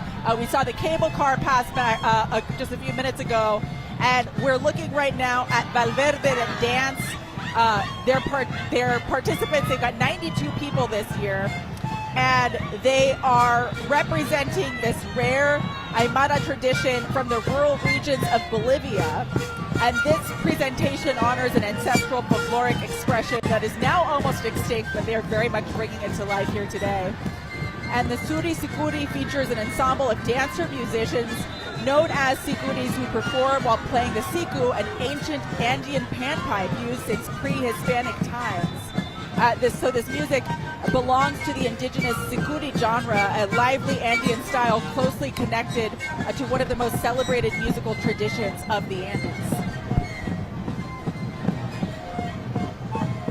So you see these headdresses here. These large headdresses are inspired by those documented in the 19th century, and they're now crafted with synthetic feathers to protect the suri, which is a South American ostrich. It is by far the most impressive headdress I believe we've seen so yeah, far. it's Maybe really the grandest. Cool. Very, very cool. The female dancers are wearing these vibrant traditional Aymara attire representing cultural pride and continuity. And they were founded back in 2010, so they have been around for a while, sort of representing Bolivia, representing their culture. And these siku, is it sikus? Is that how you pronounce it? These panpipes that they're holding are very interesting, and they're all just synchronized with it. Yeah, it's really beautiful. Some of the Bolivian groups so far this year have just been incredible.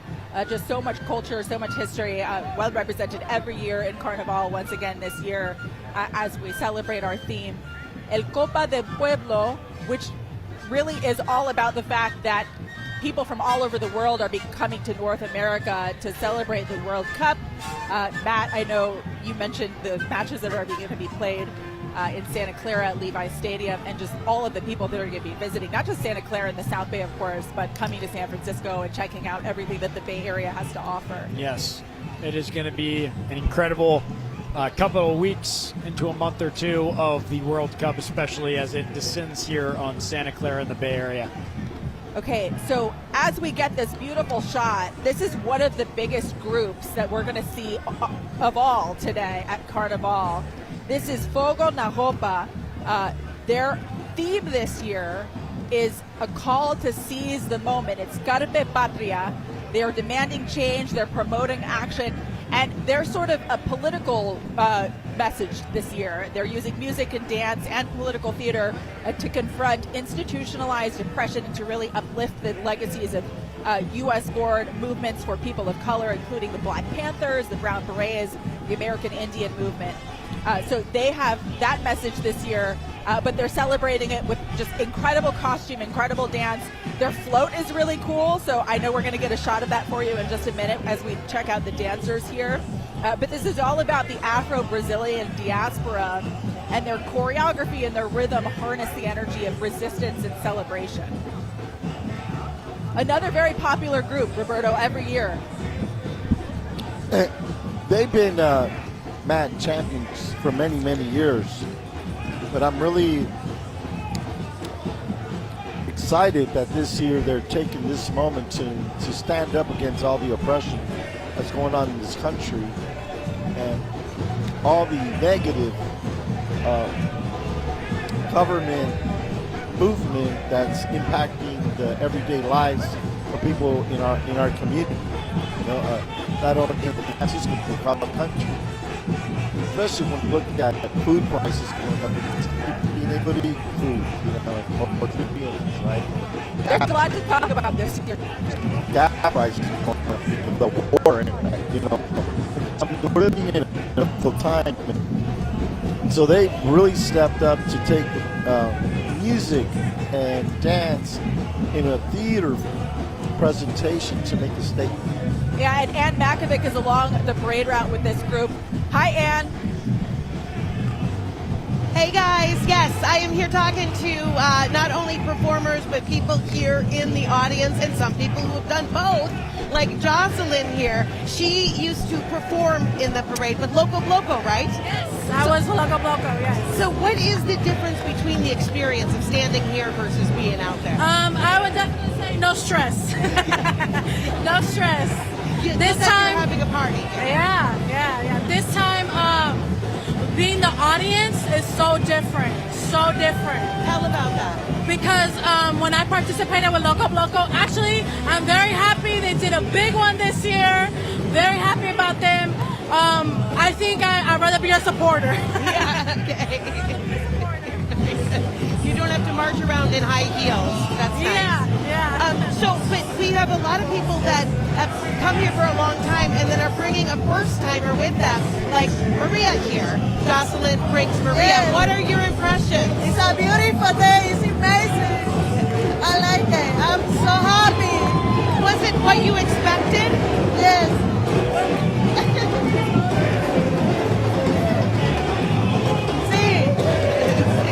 See. Okay, very good. Back to you guys. All right, Ann, thank you so much. This is such an impressive group, and I want to call your attention to the dancers that you're seeing on the screen, and just behind them in the shot, you see some of the stilt walkers and their costumes. Not only are they walking in stilts, but they have these incredible headdresses and these amazing outfits, continuing their theme, and the dancers with their fists in the air representing resistance and honoring historic liberation movements. Let's go ahead and listen into the music.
All right, we've been listening in to Fogo na Ropa, one of the biggest groups. Roberto, you spotted somebody in the crowd. Yeah, Supervisor Mirna Melgar is dancing with Fogo na Ropa this year, like she does, and has been dancing with them for several years. And so it's great to see that one of our members of the Board of Supervisors is actually not waving like a politician, but actually is in the groove.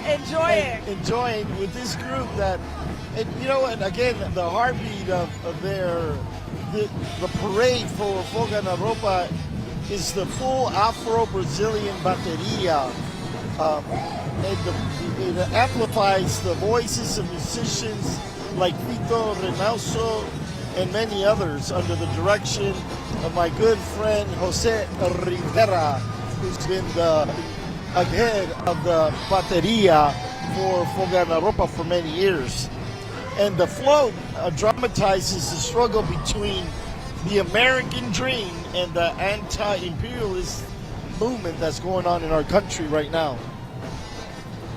Yeah, they really took the opportunity to make a political statement. You see that not only in the outfits and the signs and the messaging, but even in the dance.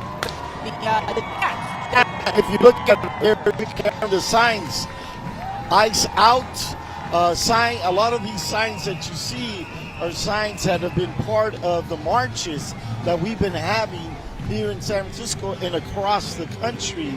San Francisco absolutely been a site of many protests against ongoing immigration crackdowns by the current administration. This group, I would say, has made sort of the most political statement out of any of the ones that we've seen, but Roberto is correct in that we've had multiple demonstrations, not just here in the Mission, but all over San Francisco and the Bay Area over the last several months. And the country has been rising up. And behind them, as we're kind of checking out some of the dancers, and we have the cable cars coming up. They're a part of Carnival every year in recent memory. Yeah, and their theme this year, Heritage Within the History of Cable Car, which is a presentation. It's featuring that motorized cable car, its central visual, decorated with historic cable car logos, which is reflecting its legacy and role in shaping the entire identity of the city. And so as the cable car rolls past us, we are rolling to break. We've got more Carnival right after this.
Welcome back to Carnival 2026. I'm Sara Donchey alongside my co-anchors Matt Lively and Carnival CEO Roberto Hernandez.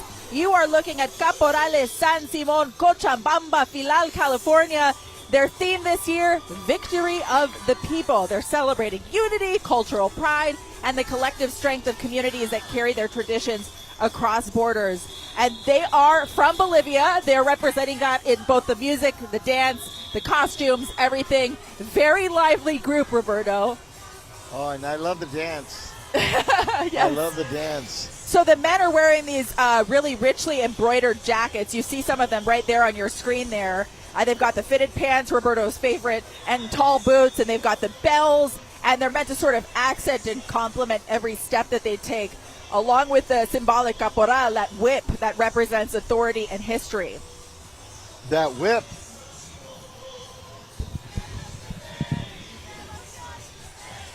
So the women that you see here, so we see both men and women on the screen there, the men in the jackets, and the women have these ornate short dresses with this intricate beadwork. They're just like thousands of beads on these dresses. They come in these beautiful bold colors and all of these layered details. And they have the heeled boots that emphasize precision and rhythm. And this group is absolutely precise. Just the choreography alone is impressive. The amount of energy that they have and that they have to keep up through the entire parade route, Roberto, is impressive. Well, you know, that energy is driven by the powerful percussion and the bright brass melodies. The performance celebrates a tradition that began in La Paz in 1969 and continues to thrive today through international groups. Matt, I think Ann is in the crowd as well, Roberto and Matt. Ann, can you hear us? Yes, I can, guys. These costumes are even more brilliant up close, and I'm here with a lot of people who have been able to see all the things up close, including these ladies from Nicaragua holding a Cuban flag. I think this is a sort of good just euphemism of what we have here, the melting of cultures. Yes. Tell us why you brought the Cuban flag. We grew up in San Francisco. We were 7 years old when we came to the U.S. We come from a place where they are still fighting communism. My boyfriend's Cuban. He couldn't be here today. I'm here to represent both our countries, and we feel really proud to be here. I've danced with Maracatu Pacifico in Carnival since 2018. I've danced with Bloco Dinga Brazil, but this year I'm here to represent and to watch all of our cultures come and represent in the Bay Area. Yeah, love it. It really Love San is. It Francisco. really is just such a wonderful A mix of melting. culture, yes. Yes, and this year it does seem a little bit more political. Yes. It feels a little heavier. Yes, and I want to say that we want freedom for Cubans. We want them to have electricity, food, and freedom of speech, freedom of everything. The same for Nicaragua. Proud to be here. Thank you so much. Very good. And what's your I'm impression her of being sister. around? I'm Violeta. Came at the same time. I want to say freedom for our countries. We love people. We're all about freedom. We're all about liberty. And Nicaragua and Cubans, we want freedom. We love everybody. But yes, we're here representing Aquarela. I wasn't with you, but I'll be with you next year. Okay. And one more mix to everything is Maria here from Mexico.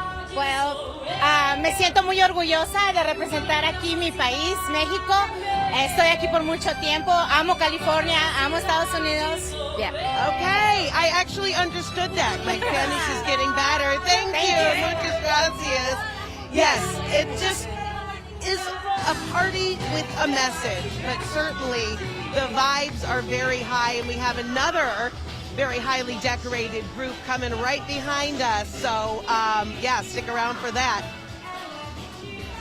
All right, Ann, thank you so much. This is Cayo de Luz Samba performers, and their theme this year is Globaleza, a celebration of beauty, identity, and resilience within Brazilian Carnival culture. Yeah, and the dynamic Samba Sisterhood honors Nayara Justino. She's the first dark-skinned globalesa in Brazil's history.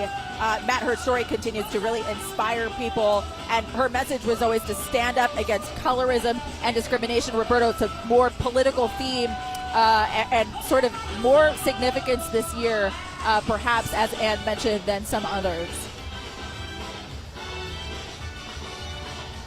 And you're going to see as they come down this parade path, the costumes, which are just dazzled with these incredible handcrafted feathers. There's beadwork and bold designs, really celebrating all of these dancers' incredible individuality and strength. Yeah, their costumes are some of the most impressive that we have seen, and we're about to give you a real up-close example of some of that. Just absolutely beautiful here on the stage. So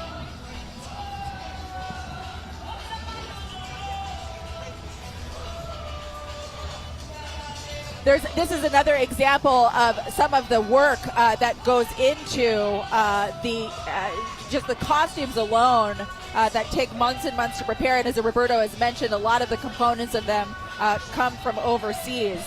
This group has won multiple awards, and they say that they want to continue to shine as a beacon of culture, empowerment, and light.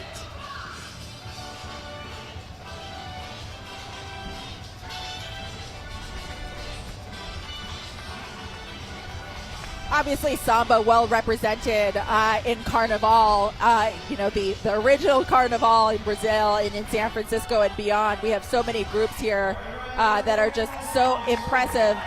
Choreography, planning. A lot of these are Samba schools that teach other people how to dance and perform. It's just really exciting. It's a smaller group, but definitely mighty. Impressive turnout. They've got the flags of different cultures in their hands and countries. I see Mexico, I see El Salvador, I see Puerto Rico. So really just exciting to see them here today. Really vibrant and bright. So many beautiful costumes in this group. So much to see, which is sort of, what Carnival is all about. And that's the uniqueness of the Carnival in San Francisco, that you could be Japanese, black, white, any other race, and learn Samba and come out in the parade. That melting pot is so beautiful to be a part of, and live in San Francisco in the Bay, where we appreciate each other.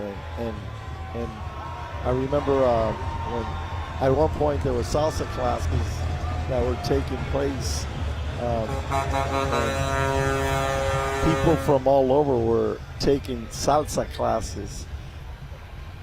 Yeah. That was just amazing. I know. When Bad Bunny did his shows in Japan, they were singing every word in Spanish. Which Don't really, even really get cool. me going about Japanese dancing salsa. I know, they love it. They have an Orquesta de la Luz. It's an all-women salsa band. Amazing. Very exciting. This is Paixão Dance Ensemble. They have 71 participants this year, and they're restoring balance through divine guidance and cultivating personal growth. That is their theme this year. They're centered on restoring balance through divine guidance. The group believes delivers a powerful performance rooted in traditional Brazilian dance with a really strong emphasis on the grounded rhythmic movements of samba reggae, honoring deep African influences.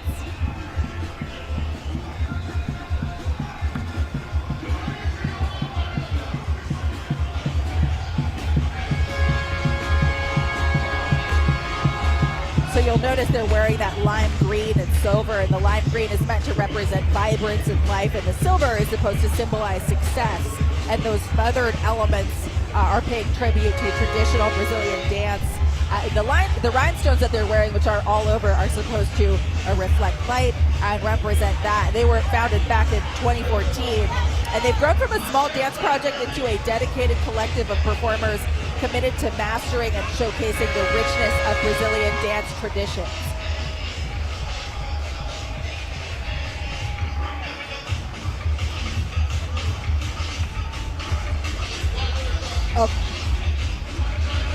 All right, coming up, we have one of my all-time favorite groups, one of the biggest of Carnival. This is Caribbean Vibrations, a all-time fan favorite. They bring the dancers, they bring the music, they bring the energy and the volume. We're so incredibly excited to welcome Trisha Williams, the creative director. It's about to get loud. Trisha, it's about to get loud. Tell me how excited you are to be here at Carnival. It is, infinity, excitement, infinity. It is a wonderful moment right now for us. I can hardly hear you because the music is so loud. Let's play. Man! You guys bring the energy every year. What is your main message this year with your group? My main message is always, every year, have fun. Bring the vibes, bring the excitement, just show out. And this year we're royalty. The reign continues because every year is a testament of what we bring to San Francisco Carnival. That energy, that vibe, it's just, no one can do it, okay? Only we can do it. Yeah. Trisha, I have to say you guys are one of my favorite groups in Carnival every single year. Love to hear I love that I can barely hear you because you guys are so loud every time you come through. You have 353 people. You're a huge group this year. It's small this year. That's small for us, which gave me a little bit of rest this year. So I was excited about that. And we've got one of the Caribbean Vibrations dancers with us right here on stage as you take a look in the beautiful headdress. Take us through this costume and how much effort and work goes in to bringing this to life? It honestly felt like I was like suiting up for war, you know? War against anything that comes against culture and vibes. So I suited up this morning. I'm feeling really good. Trisha's amazing with these costumes. There's about 5 pieces worth of backpack, quite a few arm and leg pieces. It's amazing though. She does such a superb job. I mean, you guys look beautiful and amazing. Thank you. What is the best part of being in Carnival? Oh my gosh, I am Tahitian by way of my father, and this is like my home in the Bay Area. That's the best part, getting a little bit of nugget from my country. So I'm very blessed to experience Caribbean vibrations for exactly what it is. Yeah, what is Caribbean culture all about for the people who haven't seen sort of the Caribbean groups represented in events like this? What is it all about? It's family. Plain and simple, Caribbean culture is about family, it's about love, it's about peace, it's about camaraderie, it's about togetherness, it's about community, and Trisha has done such an amazing job with bringing us all together. She really is one of the best leaders, if not the best, that you'll ever come across. I love that. How many carnivals is this for you? This will be my 9th. Wow. So next year is my 10th year. I'm so excited. Wow. And what about the food? Oh my gosh, Trisha's mom, Mama Charmaine, she cooks for us. Oh, she makes this delicious fish. It's so good. I cannot wait. Oh, that'll be after. Oh yeah. I'm ready. Well, you guys have to go far enough with his entire costume. Yeah. You've deserved whatever you want. Thank you. Well, thank you Water for and joining us. food. That's right. Thank you so much for joining us. Thank Appreciate you. it. Happy Carnival. Oh my gosh, how exciting. All right, that was Caribbean Vibrations, an all-time fan favorite, followed by Miss Panama of San Francisco, California. Their theme this year is Somos la Cele, representing unity and enthusiastic support for Panama's national soccer team while celebrating the rich culture of their homeland. So again, that soccer theme shining through here with this group. And they're wearing the national Panamanian soccer kits, symbolizing encouragement and solidarity with La Cele on their World Cup journey. Lots of World Cup excitement, Matt. Yeah, they're no joke. They are excited. They're ready for it. I love all the kits and the jerseys and the uniforms that we've seen today as the parade route goes right past us here at 24th and Harrison. Yeah, really, honestly, just such a fun time. And it's nice to see Panama, Roberto, represented here in Carnival. Viva Panama! Talk about coffee. They got some of the best coffee. Yeah, some of the best coffee there. We don't really need any. I haven't needed coffee today yet. There's so much energy, excitement here. I had to drink some tea to calm me down. I know. I know. We need the opposite of coffee. So on the float, you'll see Miss Panama, San Francisco, California, 2026. Her name is Arelis Fox, and she's standing alongside the Miss Panama Princess California Royal Court. We've got the Panamanian music and the soccer anthems and the patriotic selections that are being performed by Emilio Wallace and a Panamanian marching band. They're creating this atmosphere of celebration and national pride. We've got the flags, we've got the music, and of course we've got the soccer, which we are so thrilled about.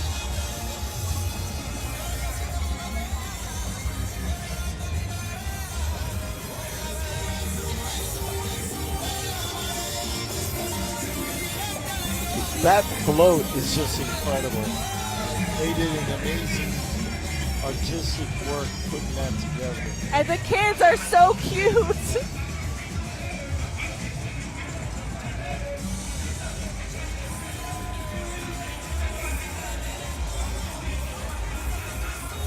And 172 participants with this group.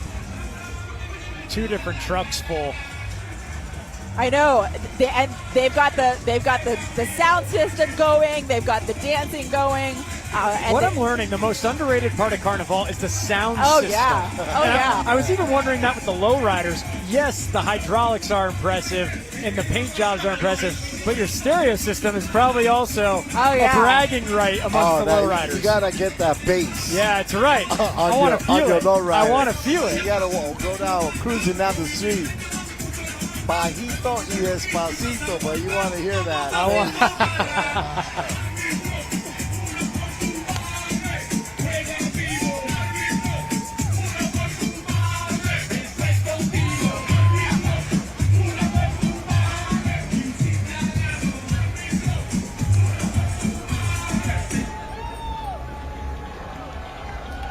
All right, that is such a fun group. It was so nice to see them here again this year for Carnaval. Incredibly exciting. And we're actually getting close to the end. Not quite. We still have more excitement to go. But we've already seen so many incredible floats and incredible groups. All right, Roberto, as CEO, I have to ask, what has your impression been so far of the turnout for this year's Carnival? The number of people just keeps increasing. I mean, I'm going to talk about, you asked me earlier about what was my first impression of remembering some Carnival. And it was tiny compared to today. I mean, you must be so proud. Yeah, it's 48 years later to see all the traditions in the parade, and then to see each one of the comparsas that just keeps growing and growing every year. Which, now, like I talked about earlier, the generation after generation, and it's passing on to other generations. And it's beautiful because I think that music and dance really makes you whole.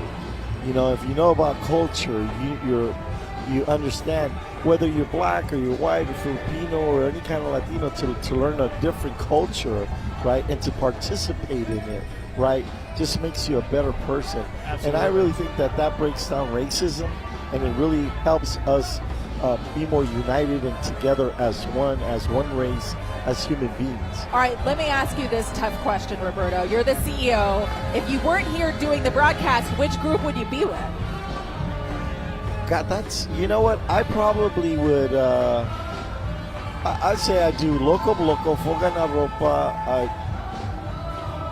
a Trinidadian one. Oh, yeah! Because that one, you just jump, so and have fun. You know what I'm saying? It's so much fun. I would dance with them. Oh, yeah, it would be a great time. I got to tell you, I went to Trinidad. I got invited, and the first night I was there, they said, party starts at 10 o'clock at night. And of course I didn't say that. I said 10 o'clock at night. Well, I properly showed up on time.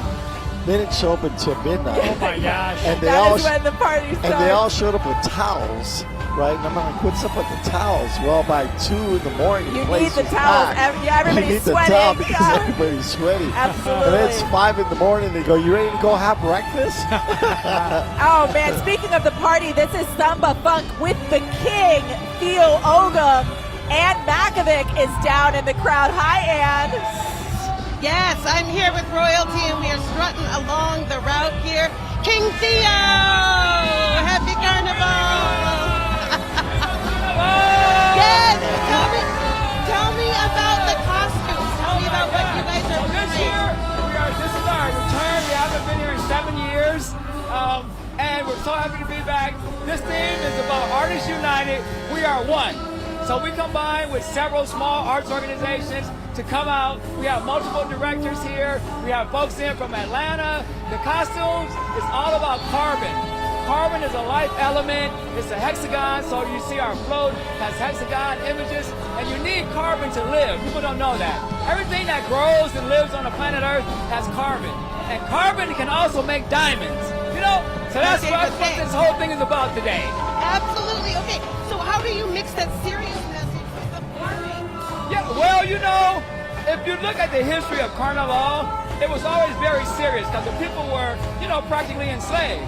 But they also felt time to celebrate their history, their ancestry, the traditions, and that's what we're doing today, celebrating the old traditions in the Carnival. And we're so happy to be back in San Francisco Carnival, and we love KPIX. That's my baby. This is how we do it. Okay, you got to dance with me. Thank you so much. Hold on, let's get this thing.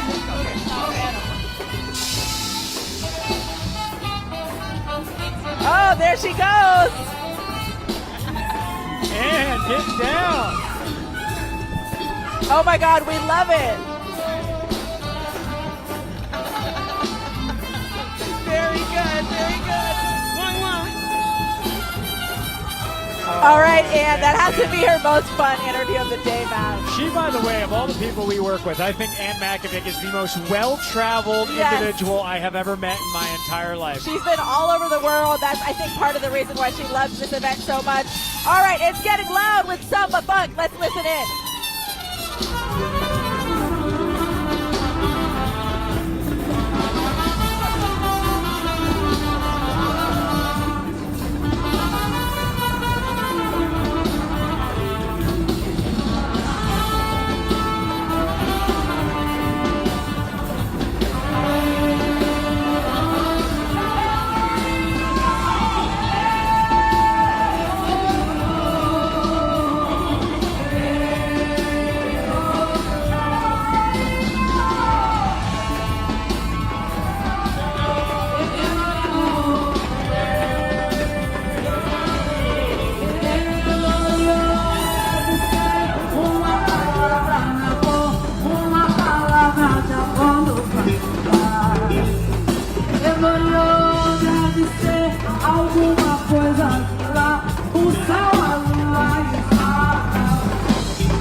All right, we've been listening and watching Samba Funk. Matt, you have to admit, like, the energy King that this Theo brings. I just watched King Theo jump 3 rails to get up here on stage, grab the mic, still sing, go back over a rail. That's electric stuff. Yes, well, barefoot. I tell you, he's been, when he got elected king, talking about royalty. I mean, King Theo has brought Oakland to San Francisco. Yeah. And I know they play the Oakland Carnival as well. We can still hear it. All the horns. I know. Oh, why can't we be friends? And that sound system? Talking about a sound they system. rock. That's the one. They rock. I'm declaring them the winner of the sound system for I know. sure. And you know what? They bring so much energy, and that goes to show you don't have to be the biggest group of Carnival, but some of these guys just do it right. They've got the music, they've got the dance, and they've got this infectious energy. I love this song. Why can't we be friends?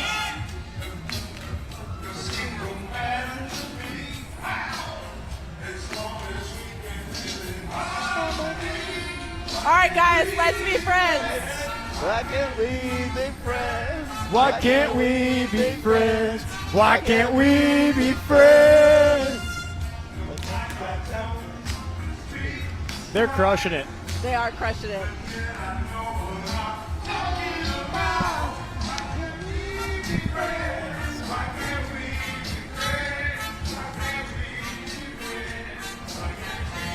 All right, we're having so much fun here at Carnival. It's been an incredible day. We're nearing the end, but we still have a couple more groups to go. Don't go anywhere. Carnival's coming back right after this.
Welcome back to Carnival 2026. It has been a fantastic day. Still a couple more groups to go. We were just listening to Samba Funk with King Theo. Oh my gosh, so much fun. I mean, maybe the highlight for me thus far, but we're rolling right on. Yeah, we have an audience here hanging out from the windows. The people who are living on 24th and Harrison are having a great time. And on your screen, you are seeing one of my personal favorite groups. A big participation this year, 273 people. This is Explosion Moss. Their theme is Crown in Spirit, the divine legacy honoring the sacred royalty within the African diaspora, celebrating the invisible crowns passed down from ancestors, gods, and queens. This is one of the loudest groups every year, Roberto, in Carnival. So we're going to let them take over here in just a second and listen in.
All right, we have been listening to Explosion Mas, one of my favorite groups in all of Carnival. And Matt, I don't know if you heard Roberto, but what he said earlier when I asked him, what group would you be with if you weren't here working on the broadcast? He said, oh, yeah, totally the Trinidadians. And do you see why? I see why. Oh, nearly 300 dancers in this group, and they are bringing it down right now. Oh, my God, it's so exciting. They bring the soca, born from Calypso with East Indian influences. It's this fast-paced, amazing, joyful movement and music, and this is 1,000% the spirit of Carnival. They just, every single year, they bring the energy. They're one of the last groups every year. This is part of the reason why they really keep the vibes high. The Caribbean groups are really representing at Carnival. Nearly 4 hours of parade, and if you're thinking, I'm dozing off, the parade might be over, wrong. Wrong. Here they come. Here they come. And they keep coming. So, Roberto, this is why you said you want to be with the Trinidadians. Yep. Dance, dance, jump, jump, jump. It really is so much fun. And you get to freestyle. You can just go with the rhythm, you know? Oh, my gosh. This is just such a fun group every year.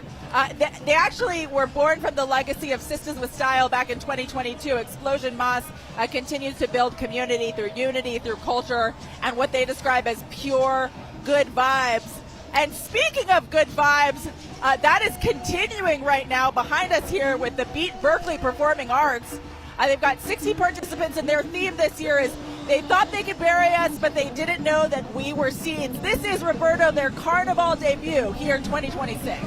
Welcome to Carnaval San Francisco, Berkeley in la casa. How exciting.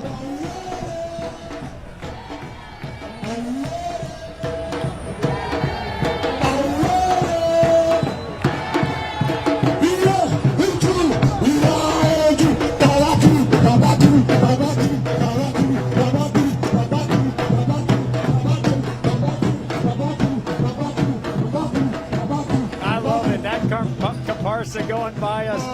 has a bold and meaningful presence, celebrating culture, community, and the unstoppable power of growth. It's always nice to see other parts of the Bay Area represented. Obviously, there are a ton of San Francisco groups here, but this is new for this Berkeley group to be here, so it must be very exciting for you as CEO. Yeah, especially because they bring in that Haiti Cuban beat. Incredibly exciting. Small group debut, but lots of energy, great music, good percussion line. We're really excited to see them here. Really just rounding out the parade very nicely here. Couple more groups left for you. This next group is called Move to the Rhythm Zumba of the Central Valley. Their theme is one rhythm, many roots, celebrating the power of dance to unite diverse cultures. And they've got everything. They've got Mexican folk, they've got cumbia, they've got salsa, they've got merengue, and their performance is meant to remind us that while our roots might be different when the music starts, we all move as one.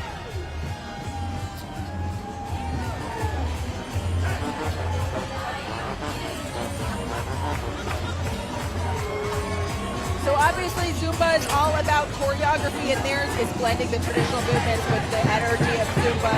Really meant to be a celebration of not only the Zumba that they do, but heritage, community, and just the shared rhythm.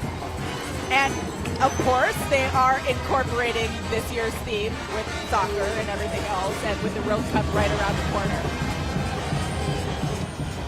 As they all have so well today. Yes, they've done an amazing job. Carnival I'm ready for the World Cup to kick off now. I know. It's almost a tease that we have to wait a couple more weeks. You got us in the rhythm, got us in the mood, got us in the spirit. I know. Vámonos con la Copa del Pueblo. All right, these are the final groups now. This is Tradiciones Michoacanas, El Torito de Petate, and their theme is La Copa del Pueblo, Copa Mundial, blending the global passions of soccer with deep-rooted cultural tradition and performances with storytelling. The choreography centering around a symbolic bull figure, reimagining elements inspired by Spain's bullfighting tradition through dance and movement.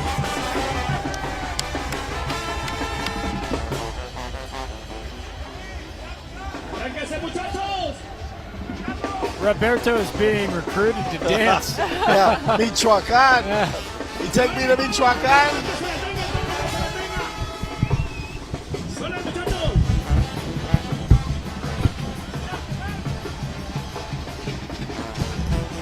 All right, so Roberto is being recruited to dance with Tradiciones Michoacanas. There goes Roberto. Roberto is off the stage. This is the first time, by the way, I've ever actually seen him leave the stage to dance. So once he gets there, we'll get a camera shot of him right there joining them. Oh, there goes Roberto. We don't even know at this point if he's going to come back to the broadcast, but he's off running There away. he goes. He's been waiting to dance all day. So. All day. There he goes. Right in the middle there. That's awesome. Here it comes. He's coming back. He's running back to the stage. Oh. The mayor of the mission for a reason. Yes. Let's listen in for a moment to the brass band.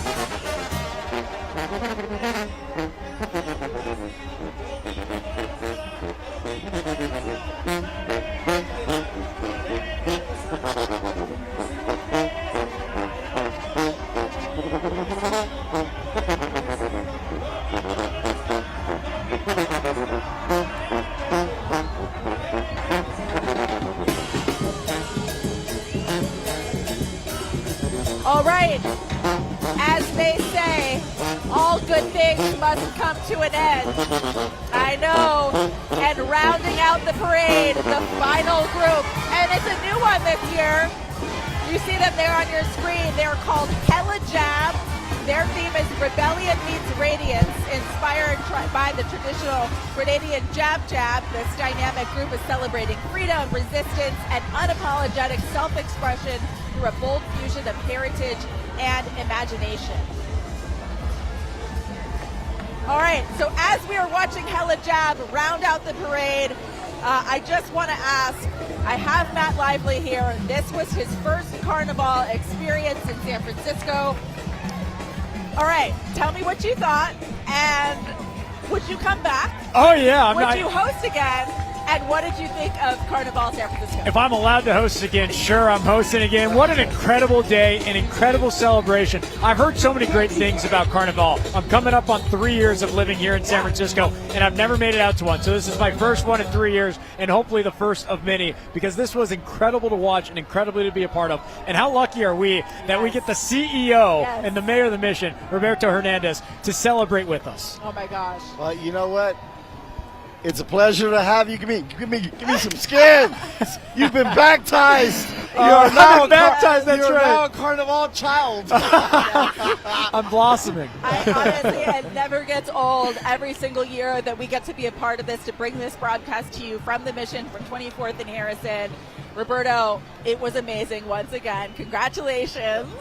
It was an incredible parade, as it always is. You must be feeling great about it. No, and thank you for joining us again. It's always a pleasure to have your energy, your spirit, and your love with us. And I want to thank everybody from KPIX, CBS, the whole team, all our volunteers, our sponsors, all the comparsas, the teachers, the schools, everybody, the whole entire city, departments, and everybody that makes Carnival happen, because it takes a village and it takes a whole community to make this happening. And come now to our festival, enjoy the rest of the day, and happy Carnaval. Oh my gosh, happy Carnival. Thank you to our viewers for joining us for this incredible celebration of soccer, of tradition and culture. You've been watching our special live broadcast of Carnival 2026 here in the Mission District. Have a wonderful day.